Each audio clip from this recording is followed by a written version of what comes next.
চলো শুরু করি। আচ্ছা, আমাদের শুরু কর। প্রথমে ওদিন যা বলছিলাম তা হয়তো অনেকে ভুলে গেছোস। যা মনে থাকলো আমি একদম বেসিক থেকে শুরু করতেছি আবার। প্রথমটা হচ্ছে অ্যাকাউন্টিং জিনিসটা কি, অ্যাকাউন্টিংটা আমরা কেন করি। অ্যাকাউন্টিং জিনিসটা হচ্ছে আমরা কি কি করি, ধর কোনো একটা নির্দিষ্ট সময় যে লেনদেনগুলো হয় আমরা লেনদেনগুলো নিয়ে কাজ করি, ওখানে আমরা এগুলো অ্যানালাইসিস করি, এগুলোকে আমরা সামারাইজ করি। তারপর এটার উপর একটা রিপোর্ট তৈরি করি আসলে অ্যাকাউন্টিং লেনদেনগুলোর উপর, ট্রানজ্যাকশনের উপর, লাভ ক্ষতির হিসাবে এগুলো এগুলো থাকে এখানে। এটা হচ্ছে মূলত অ্যাকাউন্টিং, সে বলে সোজা বাংলা যেটা বলে। আর স্যারে অনেক কিছু লিখাইছে, এগুলা অনেকের কাছে আছে, আমার কাছেও আছে, দরকার পড়লে পরে দিয়ে দিব। আপাতত শর্টকাটে এটুকু হচ্ছে অ্যাকাউন্টিং শেষ। মানে একবার হচ্ছে অ্যাকাউন্টিং সাইকেল, মানে অ্যাকাউন্টিং ধাপ আছে। অ্যাকাউন্টিং করার জন্য ধাপগুলো ফলো করতে হয়। ধাপগুলো কি, ষাট, মোট 6টা না 7টা ধাপ আছে। আমি এখানে কয়টা লিখি, 6টা লিখছি, দাঁড়া। মোট 6টা ধাপ আছে অ্যাকাউন্টিং করার জন্য। প্রথমটা হচ্ছে আইডেন্টিফিকেশন। আইডেন্টিফিকেশনটা হচ্ছে আমাদের লেনদেনগুলো হচ্ছে, লেনদেনগুলোকে, লেনদেনগুলো থেকে আমরা অ্যাকাউন্টগুলো খুঁজে বের করব। মানে অ্যাকাউন্টগুলো খুঁজে বের করব এবং লেনদেনগুলোকে ব্যালেন্স করব, এটা হচ্ছে আইডেন্টিফিকেশন। বা কি ইয়া করে, ট্রানজ্যাকশনগুলো অ্যানালাইসিস করা, লেনদেনগুলো, যে কোনো লেনদেন যা হচ্ছে ওগুলো অ্যানালাইসিস করা, এটা হচ্ছে আইডেন্টিফিকেশন। রেকর্ডিং, রেকর্ডিং জিনিসটা হচ্ছে কি, যেটাকে বলা হয় জার্নাল, বাংলায় বলে জাবেদা। জাবেদাটা হচ্ছে লেনদেনগুলো থেকে অ্যাকাউন্টগুলো খুঁজে বের করব, মানে একটা কিছু কমন অ্যাকাউন্ট থাকে সবগুলো লেনদেনের। সবগুলো লেনদেন না, পুরো একটা বিজনেসে কিছু কমন অ্যাকাউন্ট থাকে, অ্যাকাউন্ট খুঁজে বের করব, অ্যাকাউন্ট খুঁজে বের করে এটাকে আমরা জার্নালে বসাবো। এটা হচ্ছে রেকর্ডিং, যেখানে ডেবিট ক্রেডিট থাকবে। ক্লাসিফিকেশন হচ্ছে লেজার, এটাকে লেজার বলে। আমরা প্রতিটা অ্যাকাউন্টের আলাদা আলাদা ব্যালেন্স বের করব, ডেবিট ব্যালেন্স বা ক্রেডিট ব্যালেন্স। এটা হচ্ছে ক্লাসিফিকেশন। আর সামারাইজিংটা হচ্ছে, যেটাকে আমরা ট্রায়াল ব্যালেন্স করছিলাম, ট্রায়াল স্যার দেখাইছিল ট্রায়াল ব্যালেন্স। আমরা ট্রায়াল ব্যালেন্স করে ঠিক দেখবো যে আমাদের লেজার অ্যাকাউন্ট, মানে আমরা যে ব্যালেন্স বের করছি, ক্লাসিফিকেশন করছি, এই ক্লাসিফিকেশনে ঠিক আছে কিনা। সামারাইজিং কাজের টুক। আর preparing financial statement, interpreting result, এগুলো হচ্ছে পরের কাজ, এগুলো স্যার এখনো করায়নি। এ হচ্ছে অ্যাকাউন্টিং সাইকেল গেল। টাইপস অফ অ্যাকাউন্ট, 3 ধরনের অ্যাকাউন্ট আছে: পার্সোনাল, নমিনাল, রিয়েল। এগুলো থিওরিটিক্যাল, আমি এগুলো বিস্তারিত আমারও মনে নেই। Types of accounting: financial accounting, management accounting, cost accounting. 3 রকম অ্যাকাউন্টিং আছে। টাইপস অফ বিজনেস, মানে কত রকমের বিজনেস হতে পারে। 3 ধরনের বিজনেস: প্রোপাইটরশিপ অথবা সোল ট্রেডারশিপ, যেটা হচ্ছে একক মালিকানায়। এটা ভুল লিখছি, এটা নিচে হবে, এটা দিকে আসবে। আচ্ছা আচ্ছা, শোন। হ্যালো। হুম। আমি আমি কিছু অ্যাড করতে যাচ্ছি, হ্যাঁ। হ্যাঁ, মনে কর এখানে যে বেসিক গুলো, সেইখানে মনে কর আমার, আমি ক্লাস করছিলাম স্যারের, তো এখানে আমি কিছু মনে হয় স্যারের আছে কথাগুলো অনেক কিছু বেশি নোট আছে, অনেক করতে কিছু পারছি, আছে, তো আমি সব আমি। কিছু বলতেছি না আর কি এখন। আমি না, বলছি, আমাদের রেকর্ডিং এর মধ্যে থাকতো আর কি, মনে কর এক নজর দেখাই দিতাম। আচ্ছা রেকর্ডিং এর মধ্যে থাকতো। আহ, তো, তো মনে কর এটা রিচ হয়ে গেল কন্টেন্টটা। হ্যাঁ বল, দেখাই দে তাইলে। মানে এক নজর দেখাই দিই, জাস্ট আমি ক্যামেরা অন করে এটা মানে just বল বল এটা বল। একটা রেকর্ড হিসেবে থাকবে। নাফিস বল। তাহলে মনে কর কোনো নতুন তোর হেয়ার কাট স্ক্রিন শেয়ারটা অফ কর। দিচ্ছি আমি, ওয়েট। তোকে হোস্ট দিতে হবে না, এটা just তোমাকে আমি হোস্ট কিভাবে দিব, মেক হোস্ট। না, এটা জাস্ট মনে কর এটা কমতি রাখার দরকার নাই, এটা মনে করে একদম কমপ্লিট হয়ে যাবে। হ্যাঁ, তোমাকে আমি হোস্ট দিয়ে দিলাম, তুমি এবারে দিতে পারো। আমি স্ক্রিনশটটা অফ করতেছি তাইলে। আচ্ছা ওকে ওকে। আমি ওগুলো বিস্তারিত বললাম না আর কি, কারণ সময় সময় কম থাকবে ওটার জন্য। না না, এটা বিস্তারিত জন্য নয়। তোর এই কি আমার সামনে ক্যামেরা করছে, পিছনের ক্যামেরা।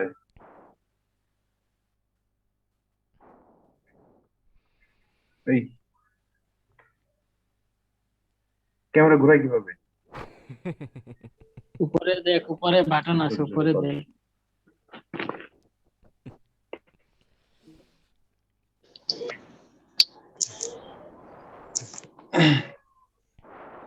খুবই আনফরচুনেট বিষয়টা।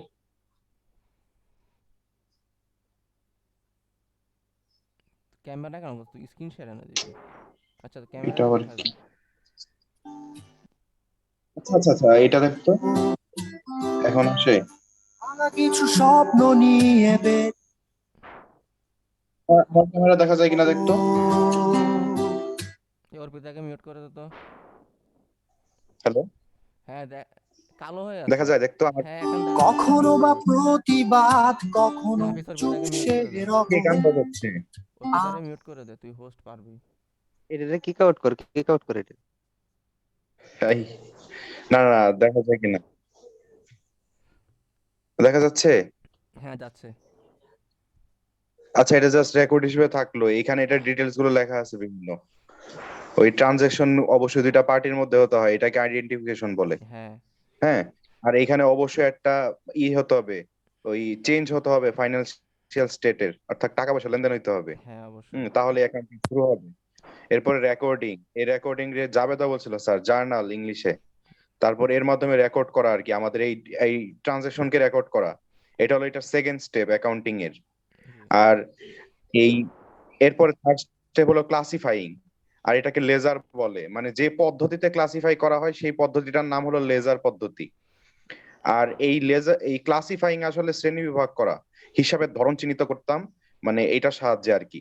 এখন থ্রি টাইপস অফ অ্যাকাউন্ট, আমরা অ্যাকাউন্টের ধরনগুলো ভাগ করি এই ক্লাসিফাইং এর মাধ্যমে। তো তিন ধরনের অ্যাকাউন্ট আছে, পার্সোনাল, নমিনাল, আর একটা কি রিয়েল অ্যাকাউন্ট। তো এখানে পার্সোনাল অ্যাকাউন্ট হলো এই ব্যক্তি বা প্রতিষ্ঠান ভিত্তিক, যেমন মনে করো সোনালী ব্যাংক। নমিনাল অ্যাকাউন্ট হলো খরচ বা ইনকাম বা আয় ব্যয়বাচক, এরকম স্যালারি, স্যালারি ইনক্রিজ, মানে কারো প্রমোশন হলো, কিছু টাকা মানে বাড়লো তার, এটা হলো এটা। আর রিয়েল বা সম্পত্তিবাচক অ্যাকাউন্ট, এটা হলো ল্যান্ড, মানে কারো ওই জমি, এটা হলো এরকম। ক্লাসিফাইং করা হয় লেজার পদ্ধতিতে। হ্যাঁ, এটা জাস্ট একটা থাকলো, আর কিছু না, কমপ্লিট হয়ে গেল। আর এখানে আরো আছে যে এর পরের ধাপ হলো সামারাইজিং। সামারাইজিং এটার আমি বলছি ট্রায়াল ব্যালেন্স, হয়তো এটার মধ্যে কিছু একটা টার্ম ছিল, হ্যাঁ মনে নেই। ট্রায়াল ব্যালেন্স, সামারাইজিং ক্লাসিফাই, হচ্ছে ট্রায়াল ব্যালেন্স করা। হ্যাঁ ট্রায়াল ব্যালেন্সই করা হয়। ক্লাসিফাই করার পর সুন্দর করে এইটাকে সামারাইজিং মানে মানে কি ট্রায়াল ব্যালেন্স করা? ট্রায়াল ব্যালেন্স বলতে এখানে যে মানে আমাদের যত ধরনের হিসাব আছে এগুলোকে ক্লাসিফাই করার পরে এগুলাকে এই সাজানো আর কি, টেবিল আকারে, মানে সামারি আকারে সাজানো। হুম। এরপরে প্রিপেয়ারিং ফাইন্যান্সিয়াল স্টেট, মানে কোন প্রতিষ্ঠান কি প্রফিটে আছে নাকি লসে আছে তার একটা স্টেটমেন্ট বের করা, এটা হলো এই ধাপ, পঞ্চম ধাপ। তারপর এখানে ইনকাম স্টেটমেন্ট বলতে বোঝায় যে কি পরিমাণ লাভ করছে কোম্পানি ওইটা। আর ব্যালেন্স স্টেটমেন্ট বলতে বোঝায় জমা টাকা অথবা কি পরিমাণ সম্পদ আছে বর্তমানে কোম্পানিটা, সেটা। হুম। আর ইন্টারপ্রেটিং দ্য রেজাল্ট, তো এইখানের এই মানে সব শেষে যে আমার মানে কি রেজাল্ট আছে আমার কাছে, সেইটা মানে বের করা হয় রেডিও অ্যানালাইসিস এর মাধ্যমে। তো এই রেডিও অ্যানালাইসিস কে বলা হয় সোয়াট, মানে এটার মানে শর্টে সোয়াট বলা হয়। এখন এই সোয়াট এর ক্ষেত্রে এই প্রতিটা যে এগুলো আছে, মানে অক্ষরগুলো আছে, এগুলোর আলাদা আলাদা ফুল মিনিং আছে। যে এস দ্বারা বোঝাচ্ছে স্ট্রেংথ, ডাব্লিউ দ্বারা উইকনেস, ও দ্বারা অপরচুনিটি, টি দ্বারা বোঝাচ্ছে থ্রেটস। এটা একটা কোম্পানির সার্বিক অবস্থা বোঝায় আর কি। মানে আমরা সব অ্যানালাইসিস এর পরে সর্বশেষে এখানে এসে পৌঁছাই। আর এখানে টাইপস অফ অ্যাকাউন্টিং এর কথা এখানে আরো কিছু কিছু এটার ব্যাখ্যা লিখছি, যে ফাইন্যান্সিয়াল অ্যাকাউন্ট, তারপর ম্যানেজমেন্ট অ্যাকাউন্ট, কস্ট অ্যাকাউন্ট। তো এটা যদি কারো লাগে তাহলে এটা নিতে পারো, সেটা জাস্ট এখানে আমি লিখছি আর কি, যাতে ভিডিওটার মধ্যে থাকতো আর কি সমস্যা নেই, ডাটা। ক্লাসের পিডিএফ দিয়ে দিস। তো একটু আস্তে আস্তে বুঝা, তো তাড়াতাড়ি তাড়াহুড়া করার কি আছে? না, এটা যে বেসিক, পরে এটা বেশি জানবি, কি লাগবে সমস্যা নেই। ভাই? এই বেসিক লাগবে না তোর, এত বেসিক দরকার না, নেই। এই বেসিক লাগবে না, এটা বই। আর এইখানে এসে শেষ হয়েছে, এখন থেকে যে সাদমান শুরু করলেই বাকিটা ক্লিয়ার হয়ে যাবে, যে বেসিক অ্যাকাউন্টিং ইকুয়েশন। হ্যাঁ বুঝতে পারছি। ওকে। আচ্ছা, ও তাহলে আমি স্ক্রিন শেয়ার দিয়ে শুরু করতেছি। ওকে, আমি তোকে দিয়ে দিচ্ছি, হোস্ট দিয়ে দিচ্ছি। হোস্ট দেওয়া যাবে, হোস্ট দেওয়া ছাড়া মতো হয়তো। আচ্ছা হ্যাঁ, ওকে। আমার স্ক্রিন শেয়ার হইলো। তো স্ক্রিন শেয়ারে দিক দিয়ে ওই যে আমি এই জিনিসটা বলি না, টাইপস অফ বিজনেস, এটা কি বলে নাফিসের সাথে ছিল না, এটা স্যারও বলছিল, তবে এটা পরের ক্লাসে বলছিল আর কি। টাইপস অফ বিজনেস হচ্ছে কি, তিন ধরনের বিজনেস থাকে মালিকানার উপর ভিত্তি করে। প্রথমটা হচ্ছে প্রোপ্রাইটরশিপ অথবা সোল ট্রেডারশিপ, এটা হচ্ছে একক মালিকানা, একজন মালিক থাকবে। পর হচ্ছে পার্টনারশিপ, পার্টনারশিপে হচ্ছে 2 থেকে 20 জন মালিক থাকবে, মানে একটা কোনো একটা বিজনেসের। আর 1932 একটা হচ্ছে মানে এই পার্টনারশিপ হিসাবে বিজনেস করার যে একটা আইন আছে, আইনটা 1932 সালে করা। তারপর হচ্ছে জয়েন্ট স্টক কোম্পানি। এই জয়েন্ট স্টক কোম্পানি দুই ধরনের, একটা হচ্ছে প্রাইভেট লিমিটেড কোম্পানি, একটা হচ্ছে public limited company. Joint stock company, private limited কোম্পানিতে কয়জন মেম্বার থাকবে? 7 থেকে 50 জন। মানে 7 থেকে 50 জন মিলে একটা কোম্পানি চালু করলে জয়েন্ট স্টক কোম্পানি, মালিক এর বেশি হইতে পারবে না। আর যদি 7-এর অধিক অসংখ্য কি বল মালিক থাকে, ওটাকে হচ্ছে পাবলিক লিমিটেড কোম্পানি। আমরা যে যে শেয়ার যে কিনে মানুষজন, সাধারণ মানুষজন শেয়ার বিজনেসে যে যায়, ওগুলো সবগুলো হচ্ছে পাবলিক লিমিটেড কোম্পানির শেয়ার। মানে এগুলো অসংখ্য মালিক, যে কয়জন শেয়ার কিনবে ওই কয়জন আদার শেয়ার স্যার। মালিক। বুঝতে পারছো সেটা? হ্যাঁ হ্যাঁ টাইপস অফ বিজনেস।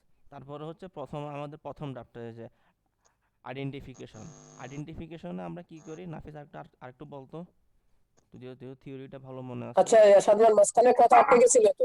এই যে জয়েন্ট স্টক কোম্পানি বলছো 7 থেকে 50 মেম্বার, হ্যাঁ, তারপরে জয়েন্ট স্টক কোম্পানি দুই আবার প্রকার, একটা প্রাইভেট লিমিটেড, একটা পাবলিক লিমিটেড। পাবলিক লিমিটেডের মালিক অসংখ্য, প্রাইভেট লিমিটেডের মালিক 50 জনের মধ্যে লিমিটেড, 7 থেকে 50। এটাই হচ্ছে ডিফারেন্স। মানে প্রাইভেট লিমিটেড কোম্পানির শেয়ার বাইরে বিক্রি হয় না, পাবলিক লিমিটেড কোম্পানির শেয়ার বাইরে বিক্রি হয়। এই যে শেয়ার বিজনেসে যে মানুষ শেয়ার কিনে, ও সবগুলো পাবলিক লিমিটেড কোম্পানির। আর স্যার আরেকটা কথা বলছিল, এই লিমিটেড দিয়ে কি বোঝায়? লিমিটেড দিয়ে বোঝায় কোম্পানির যে লস, মানে যে দায়টা, ওই দায়টা হচ্ছে মানে লিয়াবিলিটিসটা কোনো মালিকের কোম্পানির যে পরিমাণ শেয়ার আছে ওই শেয়ার দ্বারা লিমিটেড।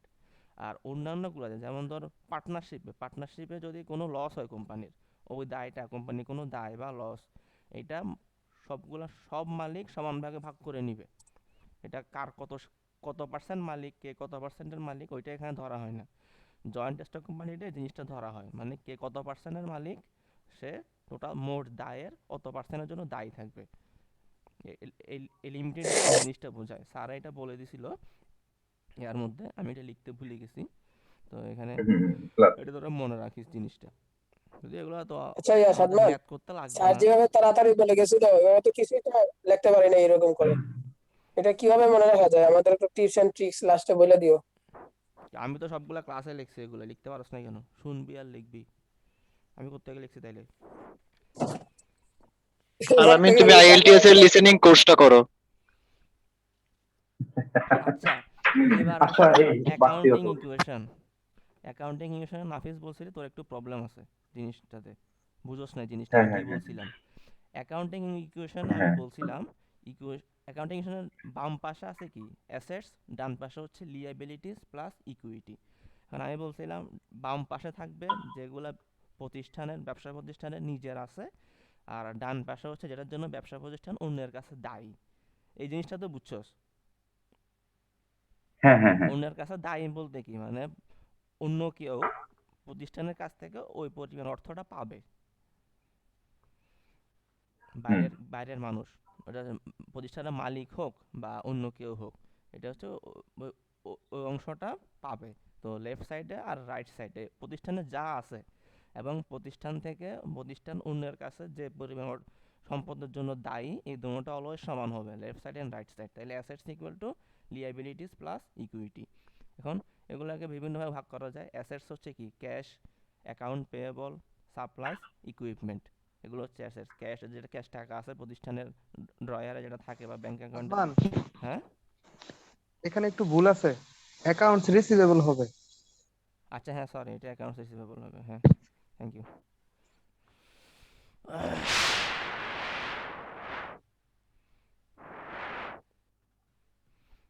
থ্যাঙ্কস, এটা অ্যাকাউন্ট রিসিভেবল হবে, আমি অ্যাকাউন্ট পেয়েবল লিখে দিছি, তাও ছোট হয়েছে। আচ্ছা, ঠিক আছে। হ্যাঁ, cash plus account receivable plus supplies plus equipment, এগুলো সবগুলো হচ্ছে অ্যাসেটস।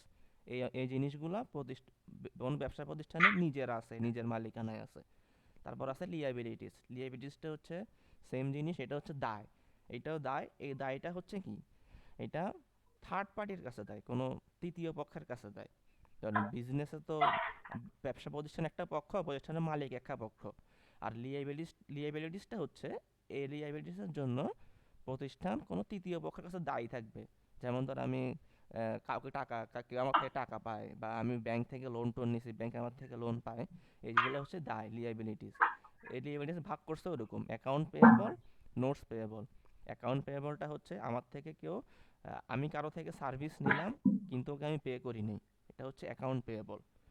আর নোটস পেয়েবল জিনিসটা হচ্ছে আমি চুক্তিতে আছি, আমি কারো থেকে চুক্তিতে টাকা নিছি চুক্তিতে, ওইটা হচ্ছে নোটস পেয়েবল, কোনো বন্ড সাইন করে টাকা নিছি।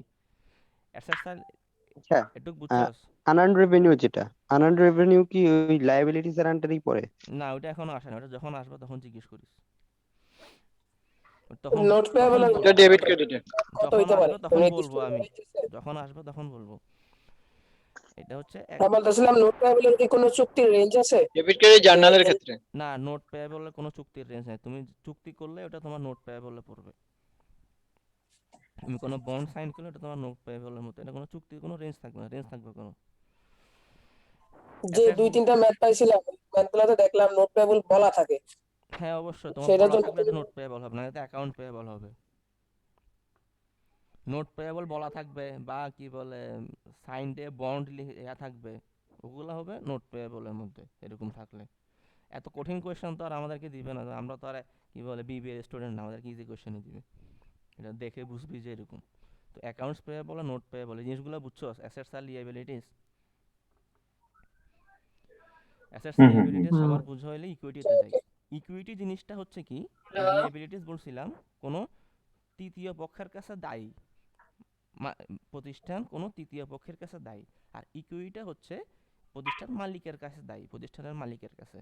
প্রতিষ্ঠানের মালিকের কাছে দায়ী বলতে মালিক এই অর্থটা দিয়ে, প্রথমে মালিক নিজে অর্থ দিয়ে প্রতিষ্ঠান চালু করছে, এরপর প্রতিষ্ঠানের লাভ ক্ষতি যাই হোক প্রতিষ্ঠান বন্ধ হওয়া পর্যন্ত, মানে বন্ধ হওয়ার সময় প্রতিষ্ঠানের কাছে যা থাকবে ওইটা মালিক পাবে, প্রতিষ্ঠান ওইটা মালিককে দিয়ে দিবে, মালিক ওই জিনিসটা নিয়ে যাবে প্রতিষ্ঠান থেকে, ওই সম্পদটা, ওই পরিমাণ সম্পদ, এটা হচ্ছে মালিকের কাছে দায়ী প্রতিষ্ঠান।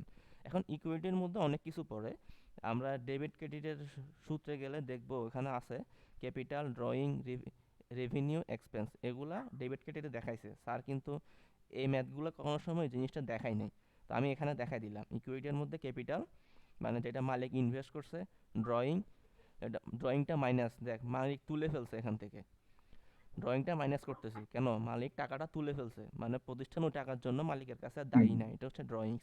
রেভিনিউ, ব্যবসা প্রতিষ্ঠানটা সার্ভিস দিছে কাউকে, সার্ভিস দিয়ে যেটা আয় করছে ওটা হচ্ছে রেভিনিউ, তো এটা প্রতিষ্ঠানের লাভ, এটা অবশ্যই এটা এটা এটা কে পাবে, মালিক পাবে। তারপর হচ্ছে এক্সপেন্স, প্রতিষ্ঠানের ব্যয়, প্রতিষ্ঠান ব্যয় করছে মানে এটা চলে গেছে টোটাল, ব্যবসার কাজে খরচ করে ফেলছে, এটা তো খরচ হয়ে গেলে এটা দায় থেকে চলে গেলে এটা আর ব্যবসার মধ্যে নাই, তো এটা মালিকও পাবে না, খরচটা কে করছে, মালিকই করছে ব্যবসার স্বার্থে, তো এটা চলে গেল এক্সপেন্স, এই জন্য এক্সপেন্সটা মাইনাস। জিনিসটা বুঝছো ইকুইটিতে এগুলো মাইনাস কেন হয়েছে? হ্যাঁ হ্যাঁ হ্যাঁ সাদমান, হ্যাঁ স্যার তো শুধু ক্যাপিটাল দিয়ে বুঝাইছে, হ্যাঁ তো তুই যে লিখলি এটা একবারে সুন্দর মতো বোঝা যায়, তা পরীক্ষায় কি এভাবে লিখলে হবে? হ্যাঁ লিখতে পারবে, তোর যদি পেজে এত জায়গা পাবি না রে ভাই। তুই জায়গায় কুলাইতে পারোস, লিখতে পারো, সমস্যা নাই। যদি জায়গায় না এটা হয় ঠিক। তোর, তাহলে কষ্ট করে কেন লিখবি? স্যার তো ক্যাপিটাল দিয়ে করলো, নাম্বার দিবে, বুঝোস নাই? স্যার ক্যাপিটাল দিয়ে দেখাইছিল, এরপরে যখন জার্নালে গেছিল তখন ওইখানে হ্যাঁ তখন স্যার ক্লাসিফিকেশন এইগুলা করছে স্যারে দেখাইছে। গিয়ে, তো আমি এখান থেকে না বুঝলে তো ওইখানে গিয়ে তোমাকে আবার ইকুয়েশনটা বুঝাইতে হবে, এই জন্য ইকুয়েশনটা আমি আগে বুঝাই দিলাম এখানে ক্লাসিফিকেশন করে। তুই পরীক্ষায় যদি ক্যাপিটালের জায়গায় শুধু ইকুইটি লিখে দিস, মানে আমরা অ্যাসেটস লিখি, লাইবিলিটিস লিখি, ইকুইটি লিখি, আমি অ্যাসেটসটা ক্লাসিফাই করলাম, লাইবিলিটি ক্লাসিফাই করলাম, আর আমি এগুলো সবগুলো না লিখে ইকুইটি লিখে দিলাম বা শুধু ক্যাপিটাল লিখলাম, তাহলে হবে, স্যার নাম্বার দিয়ে দিবে, কারণ স্যার এরকম করে করাইছে জিনিসটা। ইকুইটি অর্থ আরেকটা কিটা জানি, জিনিস হ্যাঁ ইকুইটি সাদমান, অর্থ আর ক্যাপিটাল অর্থ কিটা জানি। ইকুইটিটা হচ্ছে কি, আমি কি বললাম, ইকুইটিটা হচ্ছে প্রতিষ্ঠান মানে বিজনেস তার মালিকের কাছে দায়ী টাকাটার জন্য, যদি কোনো কারণে বিজনেস বন্ধ হয়ে যায় তখন যে এই ইকুইটি যা থাকবে এটা মালিক নিয়ে যাবে, এটা প্রতিষ্ঠান মালিককে দিয়ে দিবে, এটা হচ্ছে ইকুইটি। ক্যাপিটালটা হচ্ছে মালিক যেটা ইনভেস্ট করে ব্যবসা শুরু করার সময়, ব্যবসা মালিকানা না, এটার বাংলা নাম হলো মালিকানা সত্ত্ব, ইকুইটির। মালিক এটা বাংলা কি আমি জানি না, আমি বাংলা খুঁজি নাই কখনো, আমি ইকুইটি বুঝছি, হইতে পারে মালিকানা সত্ত্ব হইতে পারে। আর ক্যাপিটালটা হচ্ছে ইনভেস্টমেন্ট, যেটা ইনভেস্ট করে মালিক প্রতিষ্ঠান ব্যবসায়। সাদমান, হ্যাঁ রিমার্কস লিখতে হবে না পাশে? রিমার্কস আমরা লিখি নাই, ম্যাথ করছি যে। স্যারে তো রিমার্কস লেখাই নাই, কিন্তু স্যারের সলিউশনে রিমার্কস দেওয়া। হ্যাঁ এটাই তো বললাম। কম্পিউটার এসব লাগে না। জায়গা তো নাই, আমাদের কনফিউশন যা থাকে তোদের কনফিউশন গুলো খাতায় লিখে রাখ, কালকে স্যার ক্লাস নিবে না, কালকে ক্লাস নিয়ে জিজ্ঞেস করবি তখন কনফিউশন গুলো লিখে রাখ কার কি কনফিউশন আছে।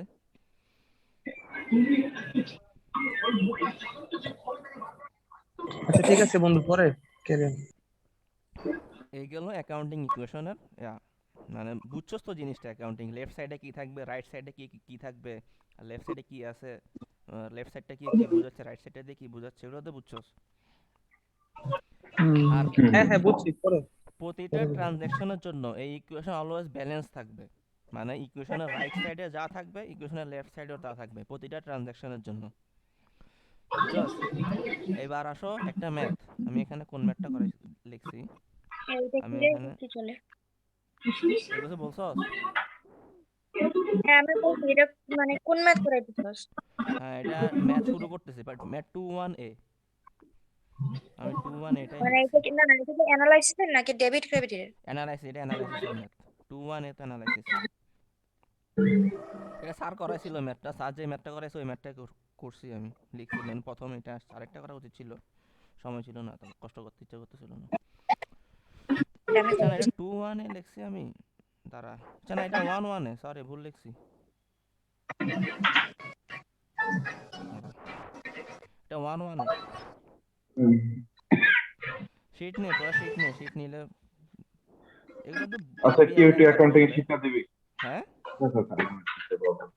অ্যাকাউন্টিং শিট ওটা আমি নাই, ওইটা কারো কাছে পিডিএফ আছে হোয়াটসঅ্যাপে দিয়ে দিতে।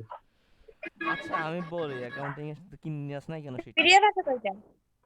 পিডিএফ আছে। আচ্ছা এখন প্রথমে এক নাম্বারে কি বলছে, 11A-তে invested $10,000 cash to start the repair shop. এখানে দুইটা পক্ষ আছে, দুইটা পক্ষ কি, একটা হচ্ছে ক্যাশ, মালিক ক্যাশ টাকা বিজনেসে দিছে, তো বিজনেস টাকাটা পাইলো এই জন্য ক্যাশে 1,000, মানে ক্যাশে এন্ট্রি হয়েছে 10,000। আর এটা মালিকের ইনভেস্টমেন্ট, মালিকের ইনভেস্টমেন্টটা কি ক্যাপিটাল, এই জন্য ক্যাপিটালে 10,000। ঠিক আছে বুঝছস? এই মালিকের ইনভেস্টমেন্ট ওটা ক্যাপিটালে আমি 10,000। আমি শিট দেখতে পারতেছি না, কিউ টু শিট দে প্লিজ। 2 নম্বরে পারচেসড ইকুইপমেন্ট ফর $5,000 ক্যাশ। আচ্ছা $5,000 নাফিস, তুমি ওই স্যারের যে গ্রুপ আছে ওইটাতে অ্যাড আছো? ওইটা তো হোয়াটসঅ্যাপ আমি আনইনস্টল করে দিছি গেছে গা, আমার ওইটা কি ওটা ফরওয়ার্ড কর। আচ্ছা আমি মেসেজ কিসে দিব জানি না, হোয়াটসঅ্যাপে হ্যাঁ প্লিজ প্লিজ। নাম্বার তো নাই।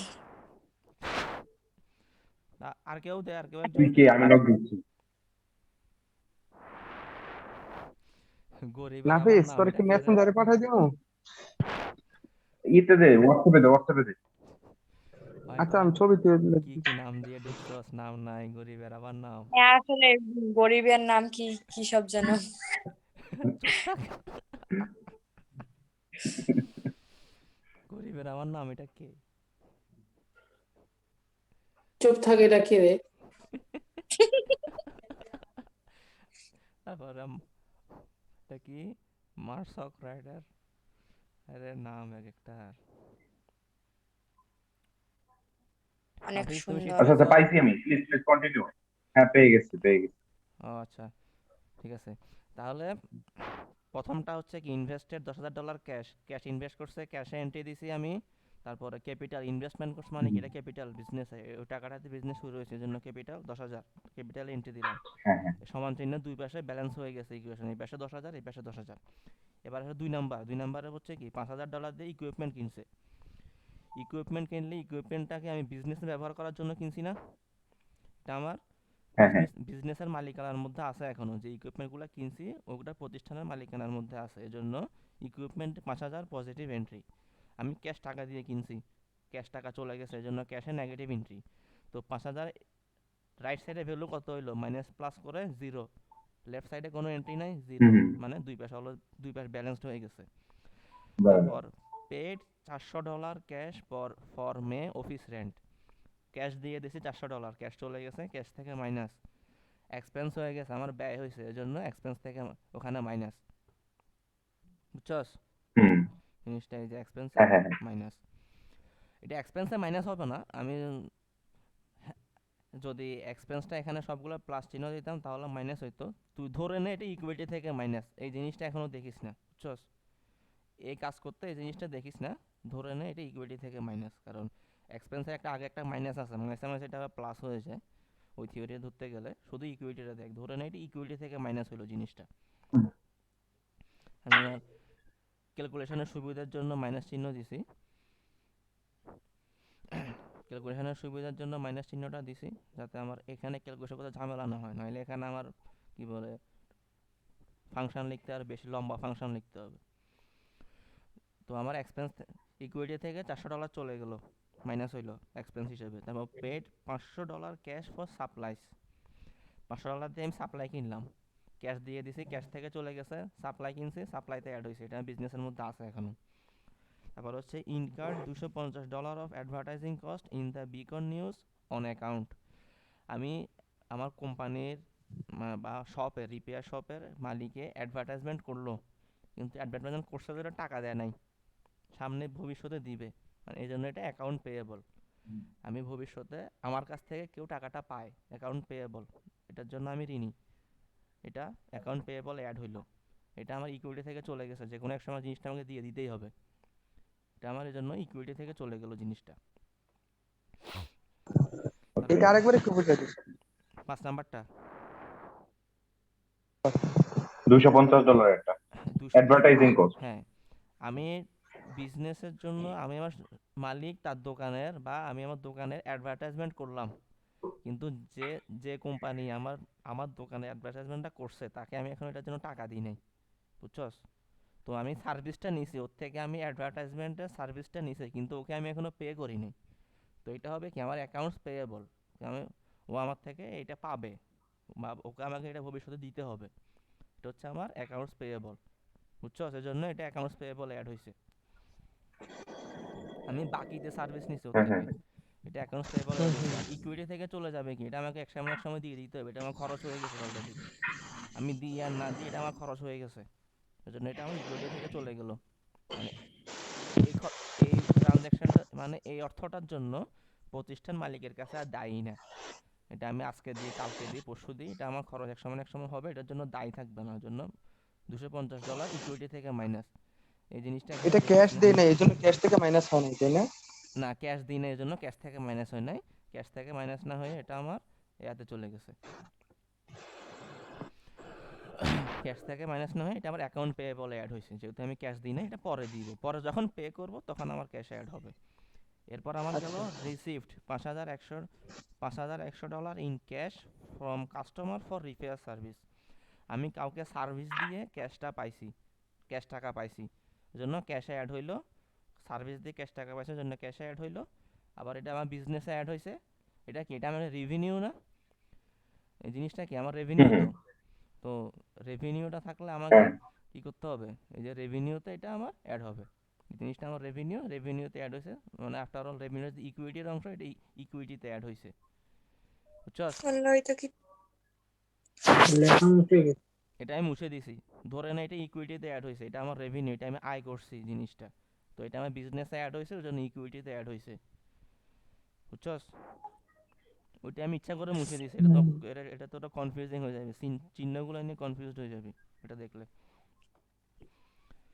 এটা বুঝছো? রিসিভ 6 নাম্বারটা ক্লিয়ার? হ্যাঁ হ্যাঁ হ্যাঁ, বুঝছি বুঝছি। yes 7 নাম্বার হচ্ছে withdraw $1,000 cash for personal use, ব্যক্তিগত ব্যবহারের জন্য $1,000 মালিকে তুলে ফেলছে, ক্যাশ থেকে মাইনাস হয়ে গেল, এটা বিজনেসের মধ্যে আর আছে, বিজনেসের মধ্যে আর নাই, ব্যবসার মধ্যে আর নাই, ব্যবসায় এই পরিমাণ অর্থের জন্য প্রতিষ্ঠান মালিকের কাছে দায়ী না, ওর জন্য ইকুইটি থেকেও মাইনাস জিনিসটা, বুঝতে আর পারছো? স্যারের মতো না, হ্যাঁ, স্যারের মতো স্যারের মতো মানে মানে এখানে যে তুই ওই ইকিউটিতে যে দিছস ওইগুলা তো স্যারের এখানে দেওয়া নাই। কেন দেওয়া না? অবশ্যই আছে। আচ্ছা, এগুলা এই যে ক্লাসিফিকেশনগুলা, এটা স্যার হ্যাঁ, ম্যাথ করানোর সময় ক্লাসিফিকেশন দিয়ে দেখাই নাই, বাট যখন ডেবিট ক্রেডিট করাইছে স্যার এটা ক্লাসিফাই করছে পরে, তো আমি এটা আগে ক্লিয়ার করে দিয়েছি যখন সূত্রটা বুঝাইছি, মানে ম্যাথটা শুরু করার আগে যখন সূত্রটা বুঝাইছি তখন তো আমি বললাম, এটা আমি আগে ক্লিয়ার করে দিয়েছি যাতে পরে ডেবিট ক্রেডিট করতে গিয়ে ঝামেলা না হয়। বাট আচ্ছা এখন আমি জিনিসটা মুছে দিছি কেন, তোদের সুবিধার জন্য, নাহলে তোরা গন্ডগোল পাকাই ফেলবি মানে চিহ্নগুলা নিয়ে। তো এটা আমার আচ্ছা ঠিক আছে।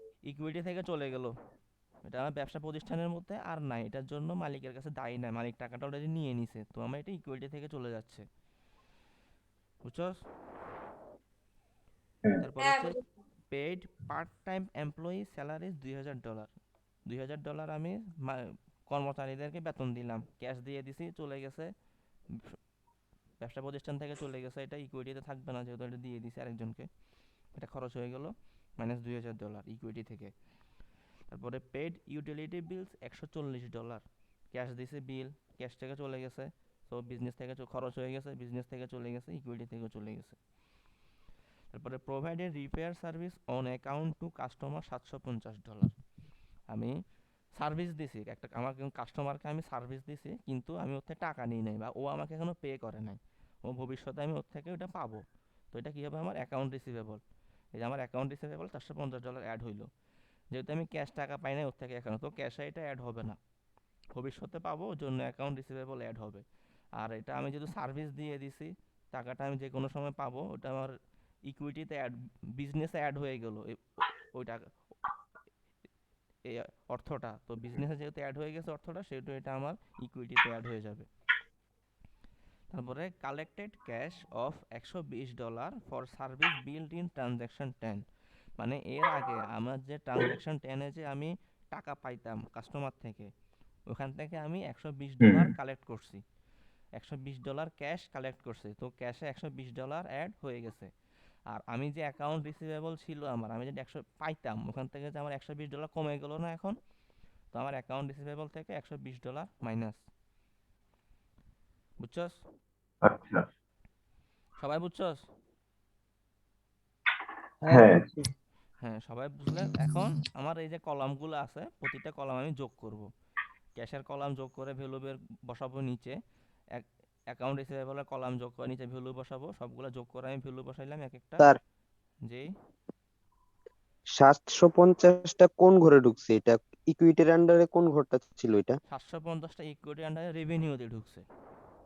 হ্যাঁ, রেভিনিউ রেভিনিউ। হ্যাঁ, এটা সার্ভিস দিয়ে আমি টাকা পাইছি, এটা আমার রেভিনিউ, টাকাটা আমি এখন পাইলাম না পরে পাবো, হ্যাঁ এটা পরের সেটা বুঝছি, ব্যাপার, সেটা আমি বুঝছি, সার্ভিস কিন্তু দিছি। অ্যাকাউন্টটা কি ছিল এটা ভুলে গেছিলাম।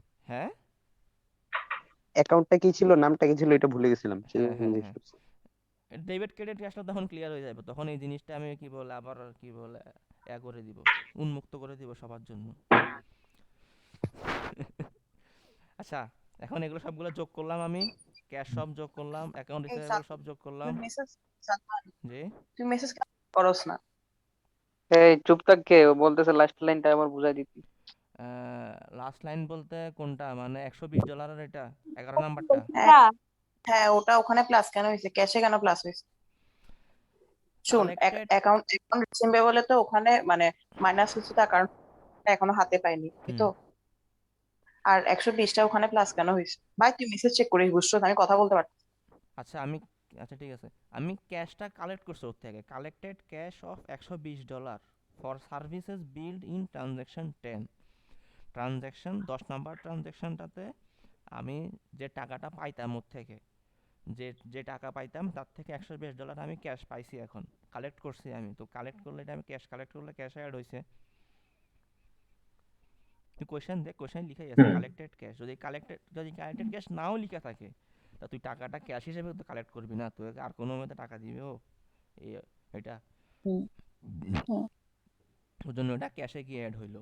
আর অ্যাকাউন্ট রিসিভেবল হচ্ছে, অ্যাকাউন্ট রিসিভেবল মানে ওটা আমার ও দায়ী না, আমি ওটা নিয়ে নিছি, ওই জন্য অ্যাকাউন্ট রিসিভেবল থেকে $120 মাইনাস। এখন ক্যাশ সবগুলো যোগ করবা, অ্যাকাউন্ট রিসিভেবল সবগুলো যোগ করবা, সাপ্লাই সবগুলো ক্যালকুলেশন করবা, যোগ বিয়োগ যা আছে চিহ্ন দিয়ে, ইকুইপমেন্ট সবগুলো করবা, অ্যাকাউন্টস পেয়েবল সব হিসাব করবা, নোটস পেয়েবল থাকলে হিসাব করবা, ইকুইটিতে যা আছে প্লাস মাইনাস সব হিসাব করবা, ক্যালকুলেশন করে যেটা আসবে লেফট সাইডের সবগুলো যোগ করবা, এই যে এগুলো সবগুলো যোগ করবি লেফট সাইডের, আর রাইট সাইডের এগুলো সব যোগ করবি, তাহলে যোগ করলে দুই পাশ সমান হবে, দুই পাশ সমান হলে বোঝা গেল আমার হিসাবটা ঠিক আছে।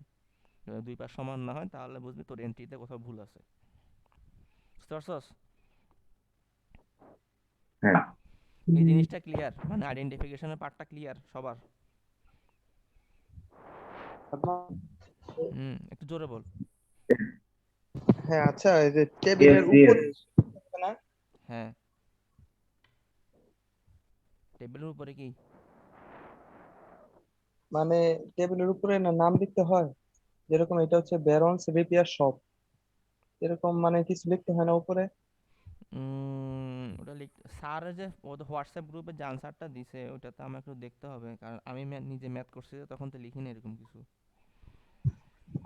লাগে না, মনে লাগে না। ওয়েট, আমি এত কিছু দেখিনি আসলে।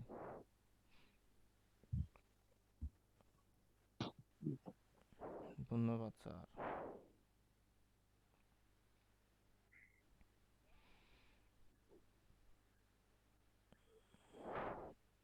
মোবাইল স্লো হয়ে গেছে। স্যারের এখানে তো লিখা আছে, যেহেতু লিখা আছে সেহেতু লিখে দিস। কি লেখা আছে?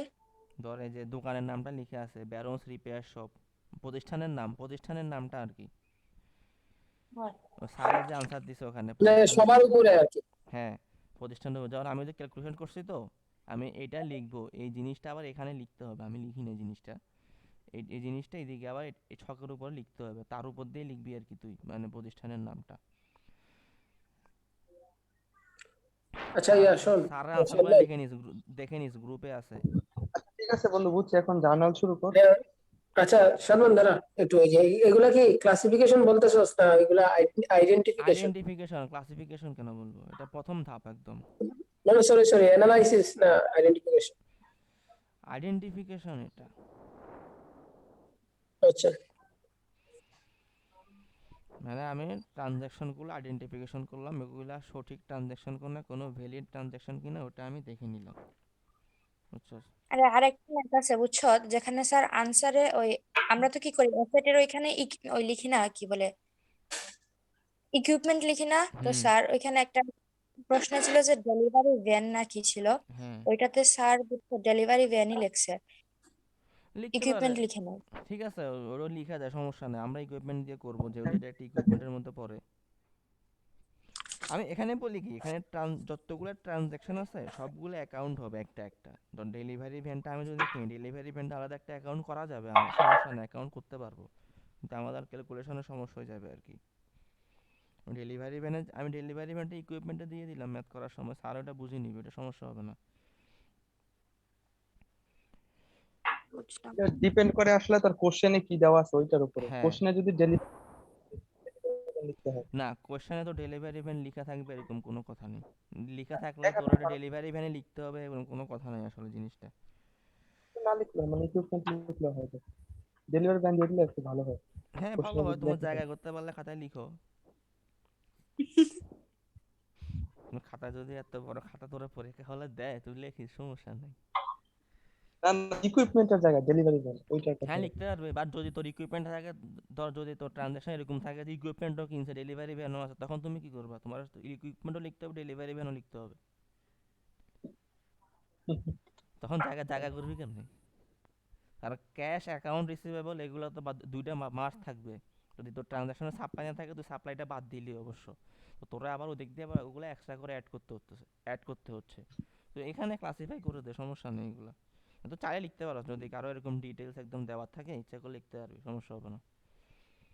তো সাপ্লাই তো দেখলি তোর ট্রানজাকশন ওখানে কত সাপ্লাই কিনে নেই, তো সাপ্লাইটা বাদ দিলি তখন। আচ্ছা ডিটেইলস লাগলে কি স্যার বেশি মার্ক দিব? হ্যাঁ, না ডিটেইলস আরে না, লাগলে কি অংশের স্যার মধ্যে মার্ক না, দিবে। তুই ও ইকুইপমেন্ট আচ্ছা, লিখলে যে এটার মার্কস দিবে কোয়েশ্চেনে আর দেয়া আছে, ডেলিভারি ভ্যান ইনস্ট্রাকশনে লেখা ডেলিভারি আছে। ম্যান উল্লেখ করা আছে, সেই জন্য দিছে, আর কিছু না। হ্যাঁ, দেয়া আছে বলে দিছে। এখন যদি আমি এরকম ডিটেলস লিখতে চাই আমি তো জায়গা করতে পারবো না, সমস্যাটা হচ্ছে ওই জন্য আমি এগুলো করি না, আমি এগুলো মাথা ঘামাই নিয়ে জন্য এগুলো নিয়ে। আচ্ছা তাহলে এই অংশে আর কারো সমস্যা নাই, আমি নিচের দিকে গেলাম। ও সুন্দরী তুমি গলার মালা। ভাই রেখে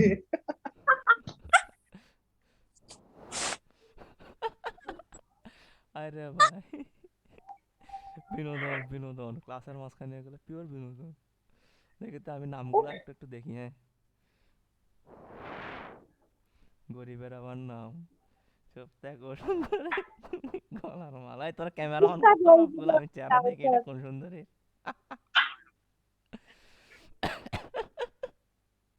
আয় রে খোদা ও সুন্দরী তুমি গলার মালায় আচ্ছা এবার আসো রেকর্ডিং প্রসেস যেটাকে বলে জার্নাল এই নাম নিয়ে কেমিস্ট্রি স্যারের ভাইবা ঢুকে পড়ি। আচ্ছা এবার আসো রেকর্ডিং প্রসেস আচ্ছা বা শুরু করো। জার্নাল জার্নালটা নাফিস কি বলছিল জার্নালে আমরা কি করব অ্যাকাউন্টগুলো খুঁজে বের করব প্রতিটা অক্ষর হ্যাঁ খুঁজে বের করব এরপর কি করব আমার লেখার সাথে মিলছে কিনা দেখতো আচ্ছা রেকর্ডিং এর ক্ষেত্রে জানা এই আচ্ছা আমি তো তেমন কিছু লিখি নাই এটাই রেকর্ড করব আর কি আচ্ছা আমাদের এই হ্যাঁ ঠিক ট্রানজাকশন আছে গুলোকে রেকর্ড করব হ্যাঁ ঠিক আছে তাহলে আমরা ট্রানজ্যাকশনের পক্ষগুলো খুঁজে বের করব এবং এগুলোকে আমরা রেকর্ড করব ব্যালেন্স করা না ব্যালেন্স এটা অবশ্যই থাকবে ট্রানজ্যাকশন হইলে ব্যালেন্সিং টাইমটা আমি কেটে দিই এখান থেকে পক্ষগুলোকে খুঁজে বের করে ওগুলো রেকর্ড করা মানে তুলে তাহলে রাখা সালমান রেকর্ড কথাটা অ্যাড করে দে।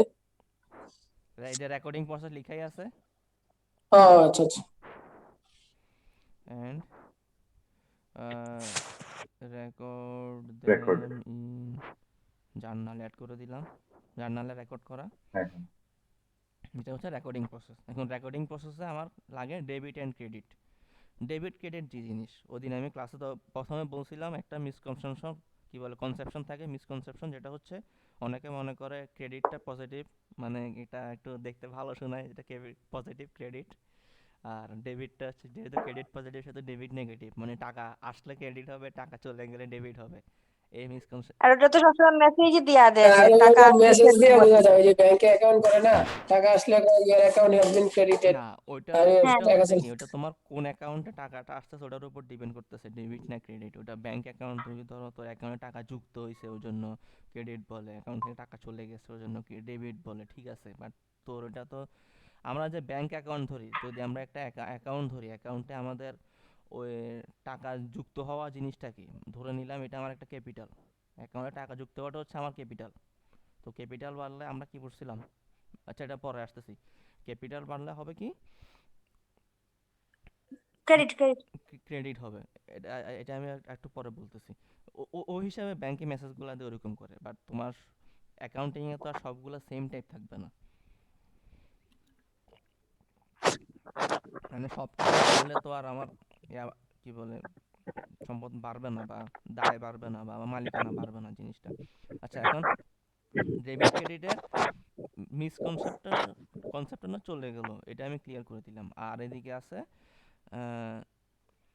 আলামিন কি বললো 2-5 এটা করাবি ওটার জার্নাল বুঝতে তো বাকিগুলো জার্নাল বোঝা লাগবে আমার যা মনে হচ্ছে না 2-5 এটাই করাবো বাকিগুলো বুঝাবো না আমি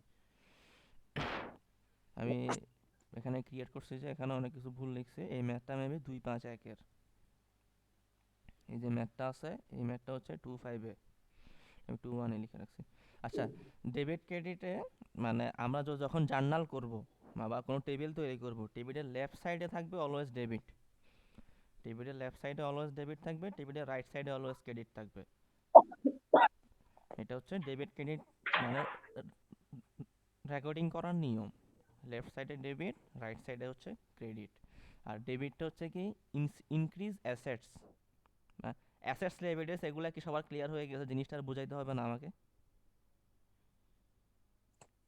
নো এটা কে নো বলতেছে যে এটা কে মানে বুঝাইতে হবে বুঝাই দিছি। এটা আবার বুঝাইতে হবে অ্যাসেট জিনিসটা কি বলতেছি বুঝাইতে হবে না। আচ্ছা হবে না বলছো যে ঠিক আছে তাহলে বুঝালাম না অ্যাসেট বাড়লে ডেবিট অ্যাসেট কমলে ক্রেডিট লিয়াবিলিটিস মানে দায় বাড়লে ক্রেডিট দায় কমলে ক্রেডিট ডেবিট এটা হচ্ছে সামারি এখন আসলে অ্যাকাউন্টিং ইকুয়েশন থেকে আমরা কিভাবে জিনিসগুলো করব assets equal to liabilities plus owners equity normal equation অ্যাসেটসে আছে কি ক্যাশ অ্যাকাউন্টস পেয়েবল আবার অ্যাকাউন্টস পেয়েবল লিখেছে এখানে এটা হচ্ছে অ্যাকাউন্ট রিসিভেবল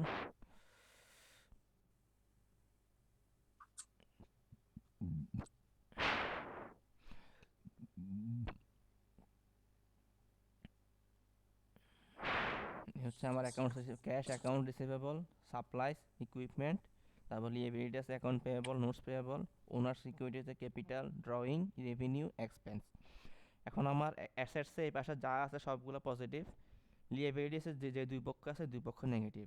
আমি এখানে কি বলছিলাম, অ্যাসেট বাড়লে ডেবিট, অ্যাসেট বাড়লে ডেবিট, কমলে ক্রেডিট। লিয়াবিলিটিস বাড়লে ক্রেডিট, কমলে ক্রেডিট, ডেবিট।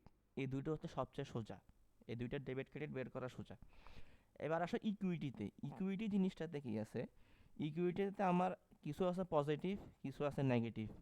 তো এখানে আমার কোনটা ডেবিট হবে কোনটা ক্রেডিট হবে কেমনে বুঝবো? স্যারে লিখে দিয়েছিল প্রতিটার নিচে, ক্যাপিটাল বাড়লে ডেবিট কমলে ক্রেডিট, ড্রয়িংস বাড়লে ক্রেডিট কমলে ডেবিট, ডেবিট। তারপরে রেভিনিউ বাড়লে ডেবিট কমলে ক্রেডিট, এক্সপেন্স বাড়লে ক্রেডিট কমলে ডেবিট, স্যার লিখে দিয়েছিল। এখন আমি এই যে ইকুয়েশনটা, নিচের ইকুয়েশনটা আমি একটু সহজ করলাম। অ্যাসেটস রাইট সাইডে ছিল, এই সাইডে যেগুলো নেগেটিভ ছিল ড্রয়িংস আর এক্সপেন্সেস, নেগেটিভগুলোকে সব আমি রাইট সাইডে নিয়ে আসলাম। মানে assets plus drawings plus expenses equal to liabilities plus capitals plus revenue. Just debit ক্রেডিটটা সহজে বোঝার জন্য আমি এটা করছি। এটা কোনো এই কোশ্চেন কোনো ভ্যালু নেই, এটা দিয়ে কোনো ম্যাথ করতে পারবি না, এটা কোনো ম্যাথের জন্য না। আমি যখন নেগেটিভগুলোকে রাইট সাইডে নিয়ে আসলাম, এখন রাইট সাইডে কি ছিল, অ্যাসেট বাড়লে হচ্ছে কি ডেবিট, লিয়াবিলিটিস কমলে তাও ডেবিট, লিয়াবিলিটি ডিক্রিজ হলে ডেবিট। ড্রয়িংস আর এক্সপেন্স আমার এদিকে দায় ছিল না ইকুইটিতে, বুঝছস? ড্রয়িংস আর এক্সপেন্স আমার ইকুইটিতে দায় হিসেবে ছিল, এটা যখন আমি রাইট সাইডে নিয়ে আসছি ওটা আমার ডেবিটের ঘরে পড়ে গেছে। Assets plus drawings plus expense, আর এদিকে আছে শুধু কি লিয়াবিলিটিস, ক্যাপিটাল আর রেভিনিউ। তাহলে স্যারে বলছিল একটা, ওই যে এডি বাড়লে ডেবিট কমলে ক্রেডিট, তারপরে এলসিআর বাড়লে ক্রেডিট কমলে ডেবিট, এটা হচ্ছে এই জিনিসটা। বুঝছো সেটা? আবার বোঝাইতে হবে?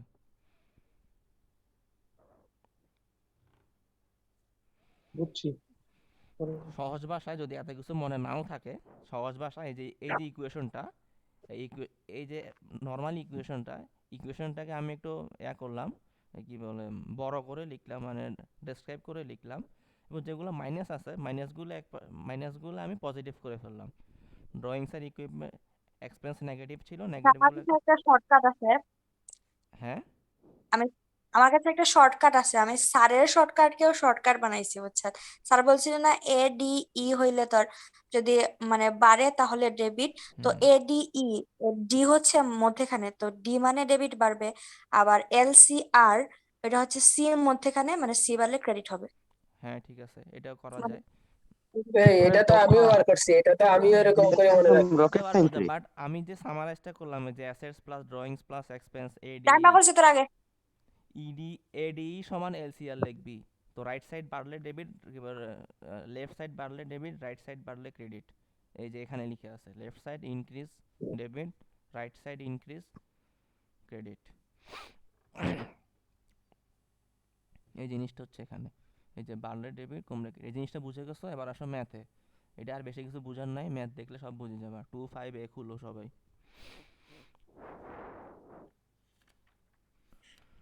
2-5 নিয়ে বসো।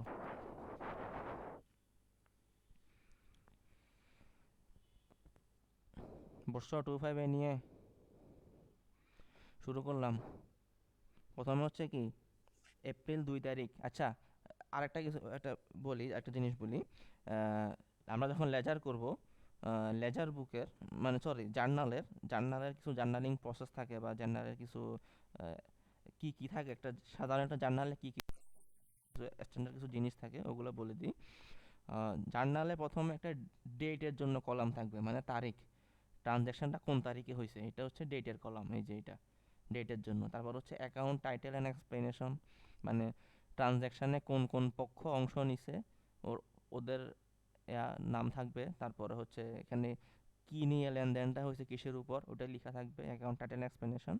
তারপরে হচ্ছে রেফারেন্স থাকে, রেফারেন্সটা আমি যেহেতু প্রয়োজন না ওই জন্য দিই না। এদিকে একটা রেফারেন্সের ঘর থাকে, এই ঘরটাতে আমি চাইলে দিতে পারি রেফারেন্স।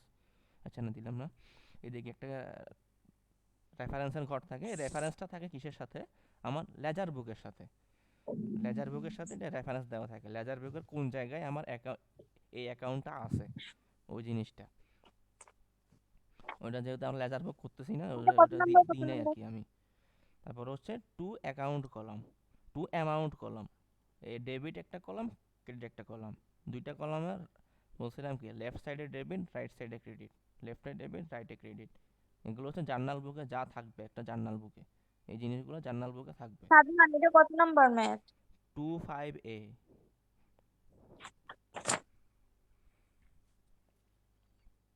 পাইছি। হুম, জার্নাল বুকে কি কি থাকবে? ডেট থাকবে, টাইটেল এন্ড এক্সপ্লেনেশন থাকবে, ডেবিট কলাম থাকবে, ক্রেডিট কলাম থাকবে। এখানে যে একটা রেফারেন্স থাকে আগে দিয়ে, রেফারেন্সটা আমি দিই নাই যেহেতু এটা দরকার পড়ে না। এবার দেখো প্রথম হচ্ছে এপ্রিলের 2 তারিখ। এপ্রিলের 2 তারিখ কি বলছে? Paid film rental of $800 on first movie. মানে লেক থিয়েটার আছে, এটা কি সিনেমা হল, প্রথম মুভির জন্য $800 পে করছে। মানে এটা কি আমার ব্যয় একটা। আমি অ্যাকাউন্টগুলো বের করবো এখান থেকে, কোন কোন অ্যাকাউন্ট ট্রানজাকশানে অংশ নিছে। এটা আমার ব্যয়, ব্যয়টা আমি লিখলাম ফিল্ম রেন্টাল এক্সপেন্স। আমার ব্যয় গেল, জিনিসটা হচ্ছে কি আমার এক্সপেন্স, এই যে ই বাড়লে ডেবিটে অ্যাড হইলো। তারপর হচ্ছে ক্যাশ, আর আমি ক্যাশ টাকা দিছি, এটা যেহেতু আমি পে করছি, পে তো আমি অবশ্যই ক্যাশে করব। ক্যাশ হচ্ছে অ্যাসেটসের অংশ, ক্যাশ টাকা চলে গেছে, অ্যাসেট চলে গেলে মানে অ্যাসেট নেগেটিভ মাইনাস হইলে ক্রেডিট। এই জন্য ফিল্ম রেন্টাল এক্সপেন্সটা হচ্ছে ডেবিট, ক্যাশটা হচ্ছে ক্রেডিটের ঘরে। বুঝতে পারছস? আরেকবার বুঝেছ? একটু বুঝাই দিন। আবার বলতাম, হ্যাঁ আরেকবার বল। আমি না ওখানে লিখছে কি paid film rental of $800 on first movie. প্রথম মুভির জন্য $800 পে করছে, প্রথম মুভি যে ভাড়া করে নিয়ে আসছে ওটার জন্য $800 পে করছে। তো এটা আমার একটা ব্যয়, ফিল্ম রেন্টাল এক্সপেন্স। এটা আমার একটা ব্যয়, এক্সপেন্সটা হচ্ছে কি আমার ফিল্ম রেন্টাল এক্সপেন্স। এই জিনিসটা আমি মুভি রেন্ট করার পিছনে খরচ করছি, তো আমি অ্যাকাউন্টের নাম দিলাম ফিল্ম রেন্টাল এক্সপেন্স। এক্সপেন্স হইলে আমার কি, এখানে আমি কি বের করছিলাম, এক্সপেন্স হইলে কি ডেবিট। আমার এক্সপেন্স হইলে কি হবে? ডেবিট হবে, এর জন্য ডেবিটের ঘরে এটা আসছে। আর ক্যাশ, আমি এটা টাকাটা দিছি মানে আমার ক্যাশ চলে গেছে আমার থেকে, আমি ক্যাশে দিছি জিনিসটা। তো ক্যাশ চলে গেল, ক্যাশ কিসের অংশ? অ্যাসেটের অংশ। অ্যাসেট যখন নেগেটিভ মাইনাস হবে তখন এটা কিসে যাবে? অ্যাসেট মাইনাস হলে কি লিখে আছে? ক্রেডিট হবে। এই জন্য ক্যাশ চলে গেছে, জিনিসটা ক্রেডিটের ঘরে লিখছি আমি 800। বুঝছস? হ্যাঁ বুঝছি। আর এখানে নিচে একটা এক্সপ্লেনেশন দিবি, আমি যে কিসের ট্রানজ্যাকশানে কি হয়েছে। এখানে আমি ফিল্ম রেন্টালটা ক্যাশে, আমি ফিল্ম রেন্টালটা পে করছি, paid film rent for cash. নিজের মতো লিখছি আমি এটা, আসলে এটা এক্স্যাক্টলি কীভাবে লিখতে হয় এরকম কোনো স্যার বলে দেয় নাই, আমি লিখলাম না। তারপর আসো 3 তারিখ। 3 তারিখে কি লিখছে? Order two additional films at $1000 each. দুইটা ফিল্মের অর্ডার দিছে। এটা কি ফিল্মগুলো কেউ রিসিভ করছে বা কেউ কোনো টাকা দিছে এটার জন্য? পে করছে জিনিসটা? কোনো খরচ হয়েছে বা কোনো লেনদেন হয়েছে এখানে? এই অর্ডার করলে টাকা দেওয়া লাগে না সাথে সাথে? দিলাম না আমি, আমি যখন আমি অর্ডার দিছি এটা যখন পাবো তখন আমি টাকাটা দিব, মানে যখন জিনিসটা আমার হাতে আসবে। তার মানে আমি সার্ভিস পাইও নাই, টাকাও দেই নাই। হ, আমি জাস্ট আমি ওকে বলছি ফিল্মটা আমি ওর কাছে অর্ডার করলাম, আমি এখন ওখানে পে করি নাই জিনিসটার জন্য। তো আমার কাছে টাকাটা গেল না, কোনো লেনদেন হইলো না এখানে। এখানে কোনো লেনদেন হইলো না, যেহেতু আমি কারো কিছু নিই নাই বা কিছু দিই নাই, এখানে কোনো লেনদেন হয় নাই। তো এখানে আমি লিখে দিব no entry, not a transaction. যেহেতু লেনদেন হয় নাই, কোনো জন্য কোনো এন্ট্রিও নাই এখানে 3 তারিখে। এবার আসো 9 তারিখ। 9 তারিখে বলছে receive $2800 cash for admission revenue. Cash কিসের অংশ? অ্যাসেটসের অংশ। অ্যাসেটস বাড়লে ডেবিট, জন্য ক্যাশ ডেবিট $2800। তারপরে আরেকটা কিছু, এটা আমার কিসের জন্য পাইছি আমি? আমার সিনেমা হলে মানুষজন, দর্শক যে আসতেছে অ্যাডমিশন নিচ্ছে, মানে ঢুকতেছে আর কি, এটা আমি ধরে নিলাম অ্যাডমিশন নেওয়া, অ্যাডমিশন নিচ্ছে, ওটার জন্য আমি টাকা পাইছি, আয় করছি জিনিসটা। রেভিনিউ বাড়লে কি হয়? ক্রেডিট। এই যে এখানে আমাদের তো অনুযায়ী রেভিনিউ বাড়লে হচ্ছে ক্রেডিট হয়।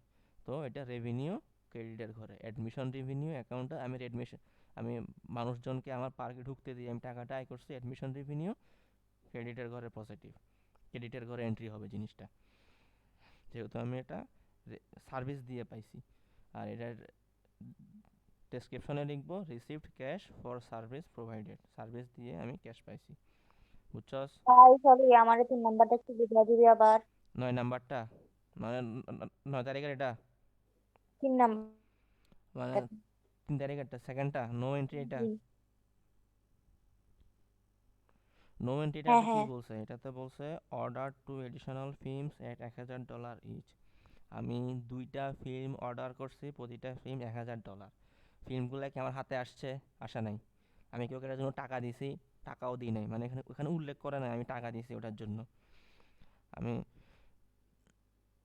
যদি এখানে লেখা থাকতো ফিল্মগুলো আমি অর্ডার করছি এবং আগে ভাগে পে করে দিছি, তখন এটা একটা ট্রানজ্যাকশন হইতো। আমি ফিল্মগুলো অর্ডার করছি কিন্তু পে করি নাই আমি জিনিসগুলো এখনো। তো আমি কোনো টাকা পে করি নাই এগুলোর জন্য, তো এখানে কোনো লেনদেন হয় নাই, আসলে টাকার আদান প্রদান হয় নাই অর্থের। সো এটা কোনো ট্রানজ্যাকশন হবে না, এজন্য এটা নো এন্ট্রি। এজন্য এটাতে কোনো এন্ট্রি নেই, এত তারিখে এটাতে কোনো এন্ট্রি নেই। এতে মেসেজ কি লেখা আছে?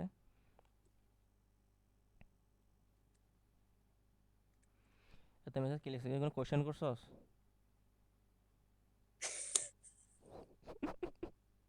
এগুলো কি? অনেক কোশ্চেন ঢুকে দেখ। আরে না, মেসেজ দেখিস না, এগুলো কিছু না। আরে মরা, আমি 12টা মেসেজ আমি গেছে কে কি কোশ্চেন করলো, অর্পিতা বলছিল কোশ্চেন করবো। আচ্ছা বুঝছস এবার এর জিনিসটা 3 তারিখের এটা? হ্যাঁ হ্যাঁ বুঝছি। এবার আসো 9 তারিখে। 9 তারিখে হচ্ছে ওই যে 2000 অ্যাডমিশন ডেটা তো বলছি, এটা বুঝে গেছো আশা করি। এবার 10 তারিখ। 10 তারিখে কি বলছে? Made $2000 payment. এই অ্যাডমিশনারটা বলে দাও না আরেকবার। আচ্ছা অ্যাডমিশনারটা হচ্ছে কি, ব্রো আমি ব্রো, আহ, হ্যাঁ হ্যাঁ বলতেছি, আমি আমার থিয়েটারে মানুষজন ঢুকছে মুভি দেখতে, থিয়েটারে মানুষজন ঢুকার পারমিশন দিলাম, ওদেরকে মুভি দেখাইলাম। এটা হচ্ছে আমার অ্যাডমিশন, থিয়েটারে আসা জিনিসটা আমি অ্যাডমিশন হিসেবে নিলাম। তো মানুষজন আমি অ্যাডমিশনে আসতে পারতে আমি টাকা পাইছি, মানে ওদেরকে আমি টিকিট বিক্রি করে আমি থিয়েটারে মুভি দেখতে ঢুকতে দিয়ে টাকা আয় করছি, ক্যাশ টাকা পাইছি না জিনিসটা। এটা আমার ক্যাশ ক্যাশ হিসেবে আসছে না? আমার নেটওয়ার্ক আনস্টেবল। শুনছস ক্লিয়ার আমি কি বলছি না আবার বলবো? আচ্ছা, আমার নেটওয়ার্ক আনস্টেবল ছিল। অ্যাকাউন্টের নাম এখানে লেখছস যে 11। আমার নেটওয়ার্ক আনস্টেবল ছিল, আমার বলি। 9 তারিখে আমি অ্যাডমিশন মানুষজনকে আমার পার্কে ঢুকতে দিয়ে টাকা আয় করছি, এটা আমি ক্যাশ টাকা পাইছি, এই জন্য ক্যাশ, এই যে ক্যাশ অ্যাকাউন্ট। ক্যাশ বাড়লে কি হবে? ক্যাশ অ্যাসেটসের অংশ, ক্যাশ বাড়লে হবে ডেবিট, এর জন্য ক্যাশের এন্ট্রি ডেবিটের ঘরে। অ্যাডমিশন রেভিনিউ, এটা আমি সার্ভিস দিয়ে আয় করছি, রেভিনিউ বাড়লে ক্রেডিট, এর জন্য অ্যাডমিশন রেভিনিউটা ক্রেডিটের ঘরে। বুঝছস? তারপরে হচ্ছে এটা হচ্ছে এক্সপ্লেনেশন, আসলে লেনদেনটা কোথায় হয়েছে, মানে আমি সার্ভিস দিয়ে ক্যাশ পাইছি, received cash for service provided. Clear? 9 তারিখেরটা ক্লিয়ার? এবার আসলে 10 তারিখ। 10 তারিখ হচ্ছে কি, made $2000 payment on mortgage and $1000 for account payable due. আমি মর্টগেজের জন্য $2000 পে করলাম, আর অ্যাকাউন্ট পেয়েবলের ডিউ দিলাম আমি কত? $1000। তো আমার মর্টগেজের যে আমি পে করছি $2000, এটা আমার এক্সপেন্স হিসেবে ধরে নিলাম আমি। আমি যদি এটা মডেলটা কি? কেউ একটু দেখে বলতো গুগলে মর্টগেজটা কি? দাঁড়া আমি দেখি। এটা বন্ধক, বন্ধক অন্যের জিনিস বন্ধক রেখে তাকে টাকা দেওয়া হয়েছে। ও আচ্ছা, বুঝছি। এই ডিকশনারিতে দেখলাম। না অন্য জিনিস বন্ধক রেখে টাকা দেওয়া হয়েছে না, আমি টাকাটা দিছি কিছু বন্ধক রেখে, মর্টগেজ।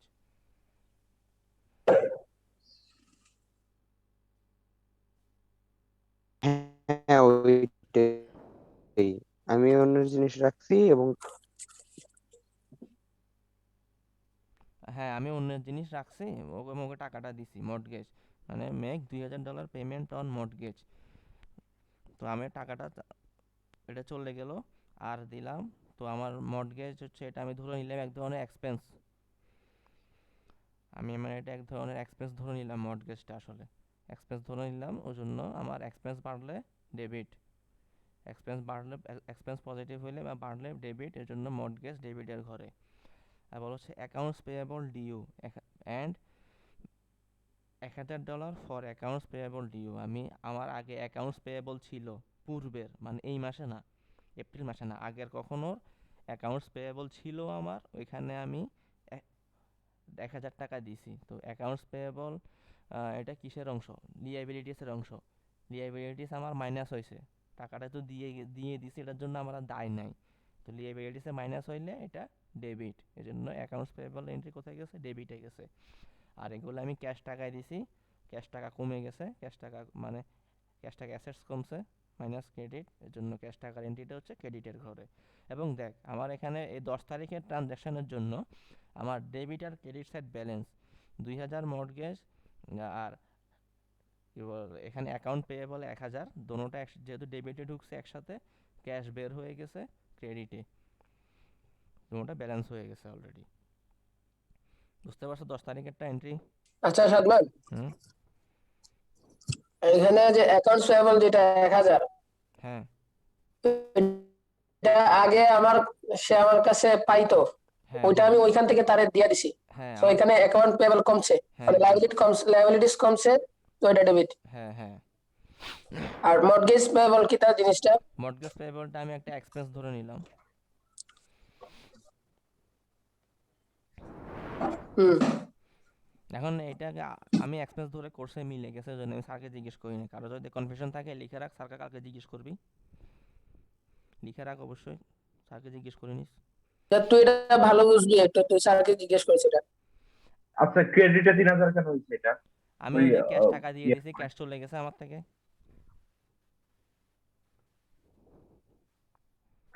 এগুলো আমার ক্যাশ চলে গেল না, আমি আচ্ছা যেটা আচ্ছা পেমেন্ট আচ্ছা, করে হ্যাঁ দিয়েছি হ্যাঁ ক্যাশ চলে গেল না। আচ্ছা, হ্যাঁ হ্যাঁ, ক্যাশের নেগেটিভ হলে ক্রেডিট হয়, ঠিক হ্যাঁ আছে। ক্যাশ নেগেটিভ হলে ক্রেডিট, মানে অ্যাসেটস এর নেগেটিভ, ক্যাশটা অ্যাসেটস এর অংশ, অ্যাসেটস এর নেগেটিভ হয়েছে ওই জন্য এটা ক্রেডিট, ক্যাশ চলে গেছে। এবার আসো 11 তারিখ, লেক থিয়েটার কন্ট্রাক্টেড আচ্ছা উইথ স্যার, আর। জি স্যার বলেন। এখানে মর্টগেজ পেয়েবল যে, হ্যাঁ ওই যে মর্টগেজের টাকাটা দিচ্ছে, বন্ধকের টাকাটা, এটা কি এসেটে যাবে না? হ্যাঁ এটা আমার অ্যাসেটসে যাবে কিনা আমি শিওর না, ওই জন্য বললাম এটা কালকে স্যারকে জিজ্ঞেস করতে। মর্টগেজ পেয়েবলটা কি আমার অ্যাসেটসে যাবে না এক্সপেন্সে যাবে? ও, আমি ধর এটা যেহেতু রাইট সাইডে পড়ছে, আমার ও, ম্যাথ মিলে গেছে, সমস্যা নাই, রাইট সাইডে যেহেতু পড়ছে আমার ম্যাথ মিলে গেছে এটা, বুঝতে পারছস? ও, এখন এটা কিসে পড়বে ওটা স্যারকে জিজ্ঞেস করে নিলে বেটার হয়। এই যে এই জন্যই আসলে একসাথে গ্রুপ স্টাডি করা, কোশ্চেনগুলো না এটা একসাথে কেমন বলবো, এখানে তো বলতেছে যে মেড $2000 পেমেন্ট অন মর্টগেজ, তার মানে তো না 2000টা মর্টগেজের ঠিকই একটা আছে, আলাদা মিনিং আছে মানে না, এটা সাথে যাবে না। মিনিং এর উপর ডিপেন্ড করে এটা কোথায় পড়বে, এটার উপর ইয়া করতেছে, এটা স্যার বুঝবে, এটা আমি বুঝবো না, আমি অত ডিপলি পড়াশোনা করিনি। আচ্ছা mortgage payable, account payable, cash 10 তারিখেরটা ক্লিয়ার হয়ে গেছে। আর এখানে এক্সপ্লেনেশন আমি কি লিখছি, paid creditor on account, creditor on account লিখলাম কারণ ক্রেডিটরটা কেন, ক্রেডিটরটা হচ্ছে লিয়াবিলিটিস যখন বাড়ে তখন ক্রেডিট, আমি ওর কাছে ক্রেডিটে থাকি, ওর কাছে দায়ী থাকি, সেই হিসাবে সে ক্রেডিটর। যেহেতু আমি ওকে দিয়ে দিছি জিনিসটা, ওই জন্য পেড ক্রেডিটর অন অ্যাকাউন্ট, মানে বাকিতে যার কাছে বাকি ছিল তাকে আমি দিয়ে দিছি। এখানে আমি মর্টগেজটা আসলে আমি কনফিউজ ছিলাম, তো ওই জন্য আমি ওটা সম্পর্কে কিছু লিখি নাই, একটা লিখলে হইলো, আমার ম্যাথ মিললে হচ্ছে। এরপর আসো 11 তারিখে, Lake Theatre contracted with R Owens Company to operate the concession stand, Owen is to pay 17% of gross concession receipt for the right to operate the concession stand. এখন কনসেশন স্ট্যান্ড জিনিসটা কি, এটা sir যেটা বলছিল আমাকে, এটা অনেকটা discount স্ট্যান্ডের মতো, মানে ডিসকাউন্ট সব দেয় না অনেকে বাইরে, ছাড়ে বিক্রি করা কোনো কিছু, বুঝছস? কোনো কিছু ছাড়ে বিক্রি করা, ওটা হচ্ছে কনসেশন স্ট্যান্ড। তো এখন আরওয়েন্স কোম্পানির সাথে চুক্তি করছে লেক থিয়েটার, মানে আমরা যার যে যে হলের অ্যাকাউন্ট নিয়ে কাজ করতেছি, লেক থিয়েটার হল, আরওয়েন্স কোম্পানির সাথে চুক্তি করছে, আরওয়েন্স কোম্পানি হলের বাইরে কনসেশন স্ট্যান্ডটা চালাবে, আরওয়েন্স কোম্পানি ওটা পরিচালনা করবে। তো ওটা পরিচালনা করার জন্য ওয়েন্স কোম্পানি প্রতি মাসে যা আয় হবে তার থেকে 17% লেক থিয়েটারকে পে করবে। এটা আমি আরওএস কোম্পানির সাথে চুক্তি করলাম। তো এখানে কি আমার কোনো লেনদেন হয়েছে? কোনো লেনদেন হয় না, কোনো টাকার আদান প্রদান হয় না, কোনো অর্থের আদান প্রদান হয় না, আমি যেটা চুক্তি করছি ওর সাথে, এই জিনিসটা ফিউচারে জিনিসটা হবে, চুক্তি করছি। এমন না যে আমি কোনো অর্থ নিয়ে চুক্তি করছি, যদি আমি টাকা নিয়ে চুক্তি করতাম তাহলে এটা নোটস পেয়েবলে যাইতো, লিয়াবিলিটিসে যাইতো, কিন্তু টাকা নিয়েও চুক্তি করি নাই ওর সাথে, আমি জাস্ট একটা বিজনেস কন্ট্রাক্ট করলাম, ও কাজটা করবে, কাজটা করার পর আমাকে টাকা দিবে। তো এখানে কোনো ট্রানজ্যাকশন হয় নাই, সেহেতু 11 তারিখেরটা নো এন্ট্রি। বুঝছো? তারপর হচ্ছে 12 তারিখ। 12 তারিখে হচ্ছে পেইড অ্যাডভার্টাইজিং এক্সপেন্স, কত? $500। আমি $500 $500 দিয়ে থিয়েটারে অ্যাডভার্টাইজমেন্ট করলাম। তো এটা একটা এক্সপেন্স, অ্যাডভার্টাইজিং এক্সপেন্স দেখা যাচ্ছে। এক্সপেন্স বাড়লে ডেবিট, এজন্য ডেবিটের ঘরে অ্যাড হইলো। তারপর হচ্ছে ক্যাশ, আমি ব্যয় যেহেতু করছি ক্যাশ থেকে গেছে, ক্যাশ কমলে ক্রেডিট, এর জন্য ক্যাশের ক্রেডিটের ঘরে গেল। ঠিক আছে? তারপর হচ্ছে 20 তারিখ। 20 তারিখে কি বলছে? Received one of the films ordered on April 3 and was build $1000। The film will be শোন ইন এপ্রিল। আচ্ছা, এখন আমি যে 3 তারিখে যে 2টা ফিল্ম অর্ডার করছিলাম, তার থেকে আমি একটা ফিল্ম পাইছি। ওই একটা ফিল্মের জন্য আমি $1000 দেওয়ার কথা, কিন্তু আমি দিই নাই। বিল্ড দিয়ে বোঝায় আমি বিলটা পাইছি কিন্তু ওকে পে করিনি। যদি পে করতাম তাহলে পেড থাকতো জিনিসটা। ওয়াজ বিল্ড অন অ্যাকাউন্ট, এগুলো দিয়ে বোঝায় বাকি। বাকি বাকি দিয়ে কি বোঝায় স্যারে লিখে দিছিল, আসলে কি কি জিনিস দিয়ে বাকি বোঝায় ওটা আমি বলতে ভুলে গেছি। দাঁড়া আমি একটু বলি আবার জিনিসটা।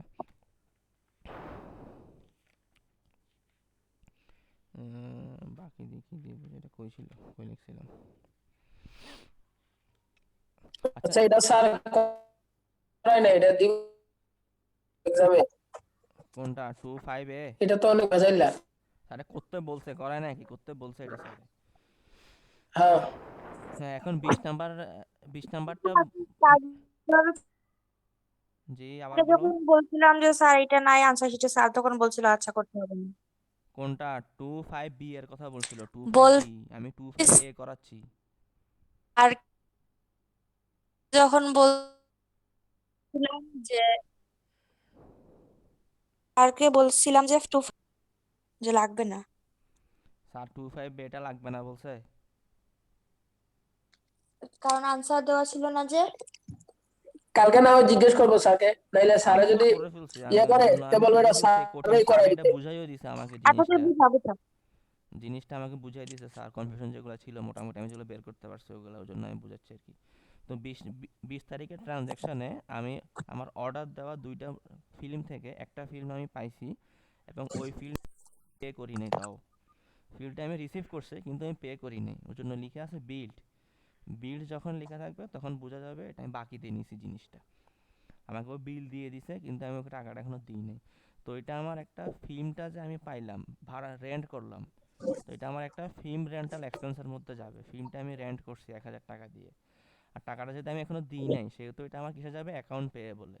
এখন এক্সপেন্স বাড়লে আমার ডেবিট ছিল, লিয়াবিলিটিস বাড়লে ক্রেডিট ছিল। এক্সপেন্স বাড়ছে, ডেবিট $1000, অ্যাকাউন্ট পেয়েবল লিয়াবিলিটিস বাড়ছে আমার $1000। বুঝছস? একটু আবার বলো। আমি ফিল্ম অর্ডার দিছিলাম, ফিল্মটা আমার কাছে আসছে, এটা আমার এক্সপেন্স একটা, ফিল্ম রেন্টাল এক্সপেন্স। ফিল্মটা আমি রেন্টাল আমি রেন্ট নিয়ে আসছি না ফিল্মটা ওর থেকে, ফিল্ম রেন্টাল এক্সপেন্স, এটা আমার এক্সপেন্স বাড়লে ডেবিট, এর জন্য এক্সপেন্স এন্ট্রি। তারপরে হচ্ছে এটা লেখা আছে কি ওয়াজ বিল্ড, মানে আমি বিল পাইছি ফিল্মের জন্য কিন্তু আমি পে করি না এখনো অ্যামাউন্টটা। তো অ্যামাউন্ট পে না করলে এটা আমার কি অ্যাকাউন্ট পেয়েবল, এটা লিয়েবিলিটিসের অংশ। লিয়াবিলিটিস বাড়লে ক্রেডিট, এজন্য ক্রেডিটে $1000 অ্যাড হয়েছে। আর এটা হচ্ছে নিচে দিয়ে রেন্টেড ফিল্ম অন অ্যাকাউন্ট, এটা হচ্ছে এক্সপ্লেনেশন লিখলাম। বুঝছো 20 তারিখের এটা? তাহলে আমি 25 তারিখেরটা শুরু করি। 25 তারিখে হচ্ছে রিসিভড $5200 ক্যাশ ফ্রম অ্যাডমিশন। ওই যে সেম আগে যে ওই যে 9 তারিখে যা ছিল তা, এটা আমার কি, এটা একটা কি ক্যাশ পাইছি আমি, ক্যাশ ওই ওই হিসাবে ডেবিট, ক্যাশ বাড়ছে ডেবিট, অ্যাডমিশন রেভিনিউ বাড়ছে ওর জন্য ক্রেডিট 25 তারিখেরটা। তাহলে নিচে দিয়ে একইভাবে আমি সার্ভিস দিয়ে টাকাটা পাইছি, ওই জন্য received cash for service provided. আর আসলে 29 তারিখ পেড স্যালারিজ $2000। এটা আমার একটা ব্যয়, স্যালারিজ এক্সপেন্স। এই যে 12 তারিখেরটার মতো। হ্যাঁ, এটা একটা ব্যয়, স্যালারিজ এক্সপেন্স, এক্সপেন্স বাড়ছে, ডেবিট, ক্যাশ চলে গেছে, credit, paid salaries for cash গেল কা। এবার 30 তারিখে আয়, 30 তারিখে বলছে কি, received statement from RONS showing gross concession রিসিপ্টের $1000। মানে ওই যে আমি 11 তারিখে চুক্তি করছিলাম, ও কনসেশনটা চালাবে, জিনিসটা চালানোর পর যা পাবে ওখান থেকে আমাকে 17% দিবে। তো চালানো শেষে ওর মাসে মাসে ও ইনকাম করছে $1000। হ্যাঁ, আর ওয়েন্স এখন $1000 17%, মানে 170 টাকা আমি ওর থেকে পাবো 30 তারিখের জন্য। তো এটা আমি যেহেতু সার্ভিস দিয়ে পাইছি, বা এটা আমার রেভিনিউ না, একটা এক ধরনের আমি আয় করলাম না টাকাটা, যে আমি ওর থেকে টাকাটা আমি আয় করছি না $170, তো এটা আমার একটা রেভিনিউ। এখন রেভিনিউটাকে আমি অ্যাকাউন্ট লিখলাম concession revenue.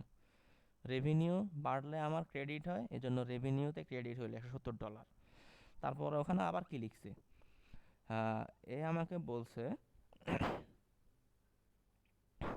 Weil's paid 1/2 of the balance due.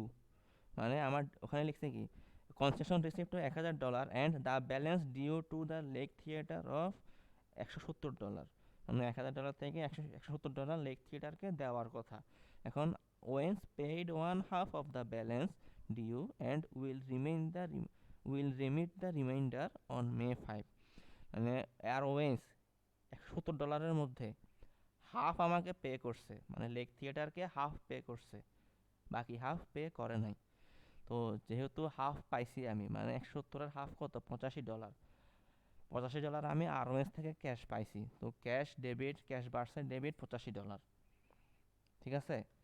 তারপর হচ্ছে বাকি অর্ধেক আমি ওর থেকে পাবো, বাকিতে আছে এখনো পাই নাই ওর থেকে। এটা আমার কি, অ্যাকাউন্টস রিসিভেবল।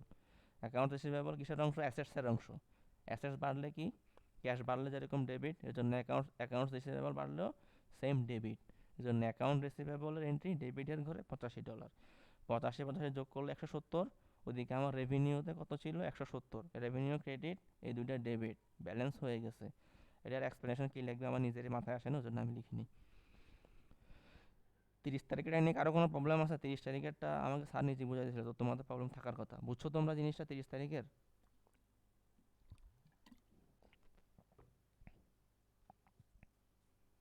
হ্যাঁ বুঝছি, সমস্যা নেই, পরে যাও। 30 তারিখেরটা গেল।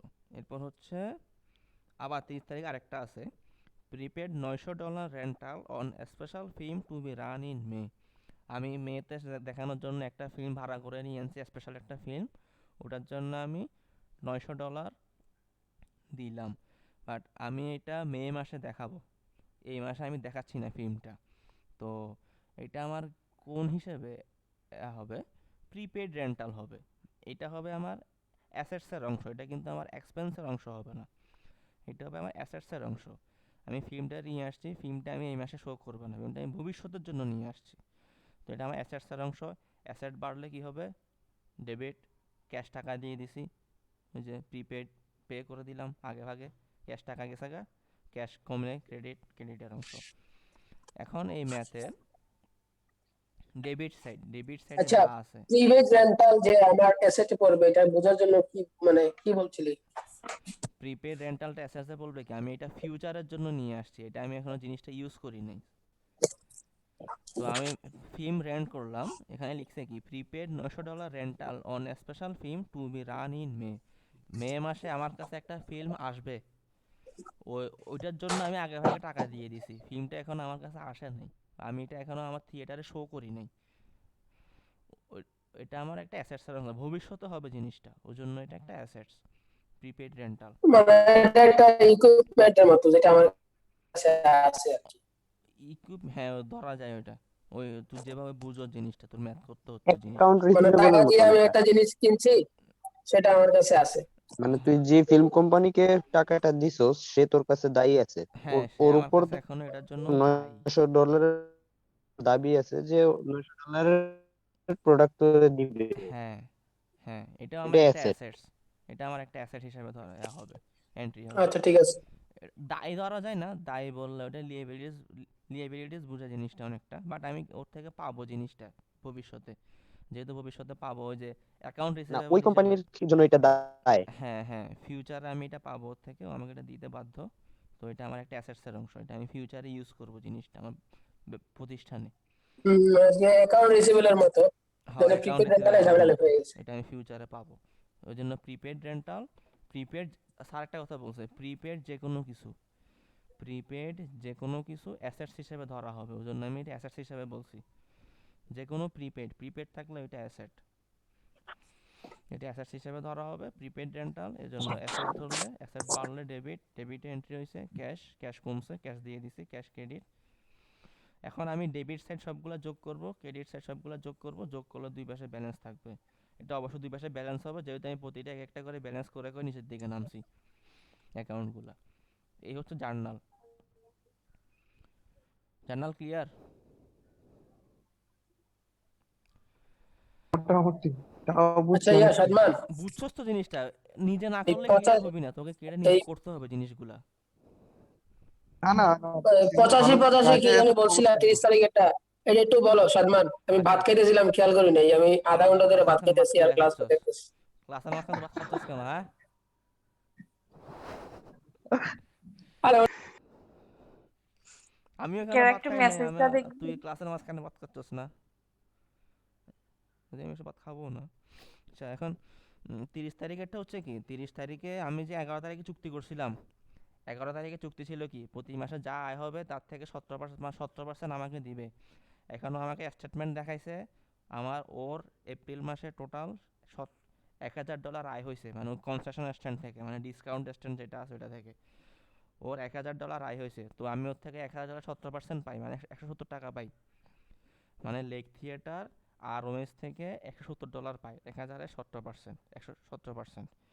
তো আর ওয়েন্স মানে ওয়েন্স কোম্পানিটা লেক থিয়েটারকে ওই যে $170 পায় তার থেকে অর্ধেক পে করছে, মানে অর্ধেক পে করছে, বাকি অর্ধেক ভবিষ্যতে পে করবে। তো 170-এর অর্ধেক হচ্ছে কি 85, এটা আমি পাইছি ওর থেকে ক্যাশ হিসেবে, এজন্য ক্যাশে এন্ট্রি হবে, এটা ক্যাশ অ্যাকাউন্টে যাবে ডেবিট হিসেবে। আর বাকি অর্ধেক আমি ফিউচারে পাবো অ্যাকাউন্ট রিসিভেবল, তো এটার এন্ট্রি অ্যাকাউন্ট রিসিভেবলে যাবে। অ্যাকাউন্ট রিসিভেবল বাড়লেও সেম জিনিস, ক্রেডিট না সরি ডেবিট, অ্যাসেটসের অংশ যেহেতু, সো এটাও ডেবিটের ঘরে এন্ট্রি হয়েছে। বুঝছস?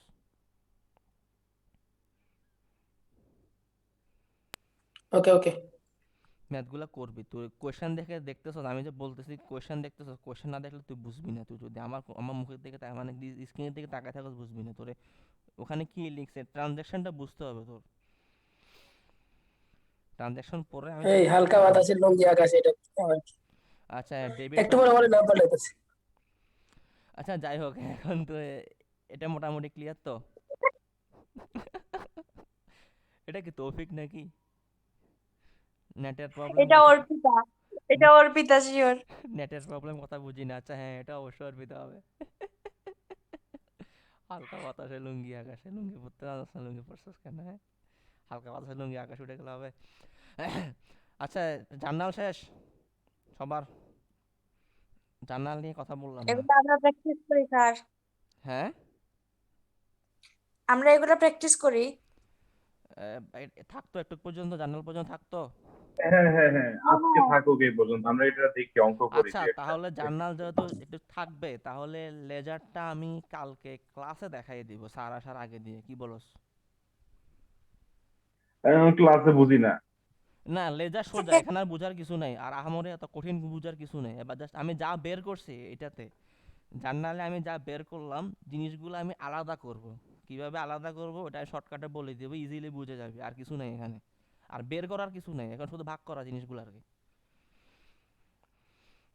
বুঝছস হাফিজ? আচ্ছা ঠিক আছে, তাও এগুলো ডিলিট করে দিস না, আমি না ক্লাসে এগুলো না ডিলিট বুঝলে করবো আবার না, এই এগুলো থাকবে। আমি আচ্ছা কারো আচ্ছা কাছে সাদমান, কি এটা ক্লাসে বোঝানোর দরকার নাই, ক্লাসে এত বেশি ভালো বোঝা যায় না। ওইটা অনলাইনে ভালো, অনলাইনে যদি আমার বুঝাইলে, অনলাইন এখন ভালো। ভাই বুঝাইলে বুঝা, আর কালকে না স্যার বুঝাইলে রিভিউ নাই। ক্লাস কালকে নিব, সাদে এটা স্যার জিজ্ঞাসা করি যে কালকে রিভিউ টু ভাই ক্লাস এটা নিব, কি তো লাগবে নি স্যারের আমগো, ক্লাস আর আগে জিনিসটা যদি লাগে বুঝাই এটা দিব। সাদেই করো, সাদে করাই দিতে এটা পুরোটা। স্যারে করাই দিবে না, তাও বলে দেখবি আর কি করাই দেয় কিনা, সব মিলাই একদম শুরু থেকে শেষ স্যার পর্যন্ত। অনলাইন হলে আর কি ডাটাও থাকে, এক হলো যে রেকর্ডিং থাকে, এটা ভবিষ্যতে আমি দেখতে পারি চাইলে। ডাটা এক হলো এটা, থাকবে। আর আমি একটা যে হলো ম্যাথ করছি ম্যাথটা আমি নিজের খাতায় একটু হুম ভুল তুলছি, আমাকে গৌরবে ফোন দিছিল, গৌরবে ফোন দিয়ে কারেক্ট করে দিছে এটা যে 2-1 এর ম্যাথটা। তো আমি যে শিটটা রেডি করছি এক্সেল শিটটা, এই শিটটার আমি লিংক দিয়ে দিব হুম সবাইকে। তো এটা এটা গুগল শিট, তো সবাই ওপেন করতে পারে মোবাইলে, ব্রাউজারও ওপেন হবে এটা, ওদের কোনো সফটওয়্যার থাকা লাগবে না। এটা আমি শিটটা দিয়ে দিব, এখান থেকে দেখে আলাদা করে বুঝে নিতে পারবি। ঠিক আছে। আর সব কোনটা কোথায় আলাদা আলাদা হয়েছে, কোনটা কেন হয়েছে, আমি কালার করা আছে, তো কালার করা যেহেতু আছে সেহেতু বুঝে যাবি জিনিসগুলো, বুঝতে পারছো? স্যার এটা কবে দিবেন? এই জিনিসটা কালকে যখন লেজার বুঝাবো তখন দিয়ে দিলে তখনই। আচ্ছা, কারো কাছে কি ইয়া হবে ভিজিএ, আমি না ভিজিএ বলতেছি, এই ভিজিএ থেকে এইচডিএমআই কনভার্টার হবে, মানে স্যাররা যেগুলো ইউজ করে, যদি ওগুলো হয় তাহলে কালকে আমি ল্যাপটপ নিয়ে যাবো, ল্যাপটপ থেকে বুঝিয়ে দিব, মানে এটা মানে প্রজেক্টর দিয়ে দেখাইয়ে। হবে হবে। আচ্ছা ঠিক আছে, আছে আমার কাছে। থাকলে নিয়ে আসিস, এটা আর মানে কি আমার পিসি থেকে খুলে নিয়ে আমার যাইতে হবে। ল্যাপটপে আচ্ছা ঠিক আছে, আমার ল্যাপটপে ভিজিএ পোর্ট নাই, বুঝতে পারছি। আর প্রজেক্টরেরটা হচ্ছে ভিজিএ পোর্ট। তো ওটা নিয়ে আসলে যদি প্রজেক্টর ঠিক থাকে আর কি, তাহলে আমি দেখাই দিব এটা জিনিসটা। আচ্ছা আচ্ছা, ওকে ওকে, করা যাবে, সমস্যা নেই। তাহলে নিয়ে আসি, মনে করে আমি আগে ল্যাপটপ নিয়ে আসবো, ল্যাপটপ নিয়ে গেলে এটাতে জিনিসটা আমি দেখাই দিব। তো এরপর আমি ঠিক কি আছে। শেয়ারে দিয়ে দিব লিঙ্কটা, বুঝছস? ওকে ক্লাসের ওকে, কোনো আপডেট ইয়েস ইয়েস। জানানো হয়েছে? হ্যাঁ, ক্লাসের কোনো আপডেট জানানো হয়েছে এখন পর্যন্ত? জানি না আমি। হ্যাঁ আচ্ছা, হ্যাঁ, হ্যাঁ হ্যাঁ জানি। গ্রুপে দিচ্ছে। তাহলে আজকের মতো শেষ এখানে। এই শোন শোন শোন, আরেকটা ব্যাপার। হ্যাঁ, আমি চিন্তা করতেছি আসবো না কালকে। লল। আচ্ছা, তাহলে ল্যাপটপ সমস্যা আনিস না, না আমি রে, বোর্ডে লিখে সমস্যা। বুঝাই দিলাম জিনিসগুলো। আচ্ছা ঠিক আছে। আচ্ছা, তাহলে আজকে ক্লাস এখানে শেষ। আল্লাহ যা হাফেজ। বুঝছো বুঝছো, যদি কিছু না থ্যাংক ইউ। বুঝে থাকো কালকে চমৎকার ক্লাসে ক্লাস এসে ছিল। আমাদের জিজ্ঞেস করিও। আদমান, ধন্যবাদ হ্যাঁ, ধন্যবাদ। তোর স্লাইডটা দিয়ে দিস পিডিএফ করে নাকি? পিডিএফ না, এটা এক্সেল শিট, এটা এক্সেল ফাইল হিসেবে থাকবে, আচ্ছা, মানে এক্সেল হিসেবে তাহলে দিয়ে দিস। স্প্রেডশিট। এটা তো মোবাইল আচ্ছা ওপেন হবে, সাদমান, তুই কি বলে মোবাইলে গুগল শিটে ওপেন হবে, এটা গুগল শিট। এক্সেল আমি ইউজ করি না, মাইক্রোসফট সফটওয়্যার এগুলো মোটামুটি ফালতু ধরা যায়, এগুলো এর থেকে এটা বেটার অনেক। ট্রায়াল ব্যালেন্সের এটা একটু উপরে উঠাতে হবে, জাস্ট এসএস নিব। মানে ওকে, সেম মেথডে ট্রায়াল ব্যালেন্স। এটার জন্য কি অ্যানালাইসিস ম্যাথ করছিলা? না, এটা জন্য অ্যানালাইসিস ম্যাথ করিনি। ওকে 258 ভাই, আমরা যেভাবে বুঝছি তুমি যেভাবে বুঝাইছো ঠিক আছে, হ্যাঁ। আমাদের কলেজের স্যাররা ওইভাবে বুঝাইতে পারতো না, আচ্ছা, তেল ঠিক তেল আছে? মারা লাগবে না ভাই, হাত তেল ধর, মারা আমি ভালো বন্ধ করে করে তেল দিই। মারতে না হবে না শিখছি। ভাই, আচ্ছা, আমরা ঠিক আছে, দেখতাছি না, বুঝছি, আমরা ভালো ক্লাস বুঝছি করে তো আসছি। বুঝতেছি। আমি কি এই তোমরা কেউ বলো না কেন? কারেকশন করে এখানে মোর্টেজ পেমেন্ট, এখানে যেহেতু পেয়েবল না, মানে ভবিষ্যতে আমি এটা পেয়েবল লিখে ফেলছি, এটা আমি পেমেন্ট লিখে দিই, মোর্টেজ পেমেন্ট। এটা এক ধরনের এটা এক্সপেন্স হিসেবে যাওয়ার কথা, আমি শিওর কালকে তোরা তাকে জিজ্ঞেস করেছি মোর্টেজের ব্যাপারটা, বুঝছস? আচ্ছা সাদমান, এখানে যে 25 এর উপরে কিছু ব্যাখ্যা ট্যাখ্যা দিছে, অ্যানালাইসিস ম্যাথে তো ওই ব্যাখ্যাগুলো লেখা লাগে যে ইকুইপমেন্ট কি, মানে প্রথম লাইনে একবারে ফার্স্টের লাইনে ওই ব্যাখ্যাগুলো ইয়াগুলো লেখা লাগে। তো না, জার্নালে কি এগুলা কোনো এফেক্ট পড়ে? এখানে যেখানে যেগুলা দিছে এগুলা অ্যানালাইসিস লেখা লাগবে না, এগুলা লেজার বুকের দিছে, রেফারেন্স দিছে। তো এটা কিভাবে ইউজ করতে হবে স্যার এগুলা বুঝাইয়া দেয় নাই, তো ওটা মাথা ঘামানোর দরকার নাই আমাকে। যে সময়টা আমি কি করব, আমি এপ্রিল মাসের ট্রানজ্যাকশনগুলো নিয়ে কাজ করব, ওগুলা কিন্তু আমার এপ্রিল মাসের মধ্যে পড়ে না, এর আগেরগুলা, ওগুলা মার্চ 31-এর ক্যালকুলেশন। তো ওইটা আমার এখন কাউন্ট করার দরকার নেই। জিনিসটা আমি কখন কাউন্ট করব, ওই যে আমাদের পঞ্চম যে একটা স্টেপ আছে ওখানে কি বলছে, এটা কি 5 নাম্বার স্টেপটা কি ছিল,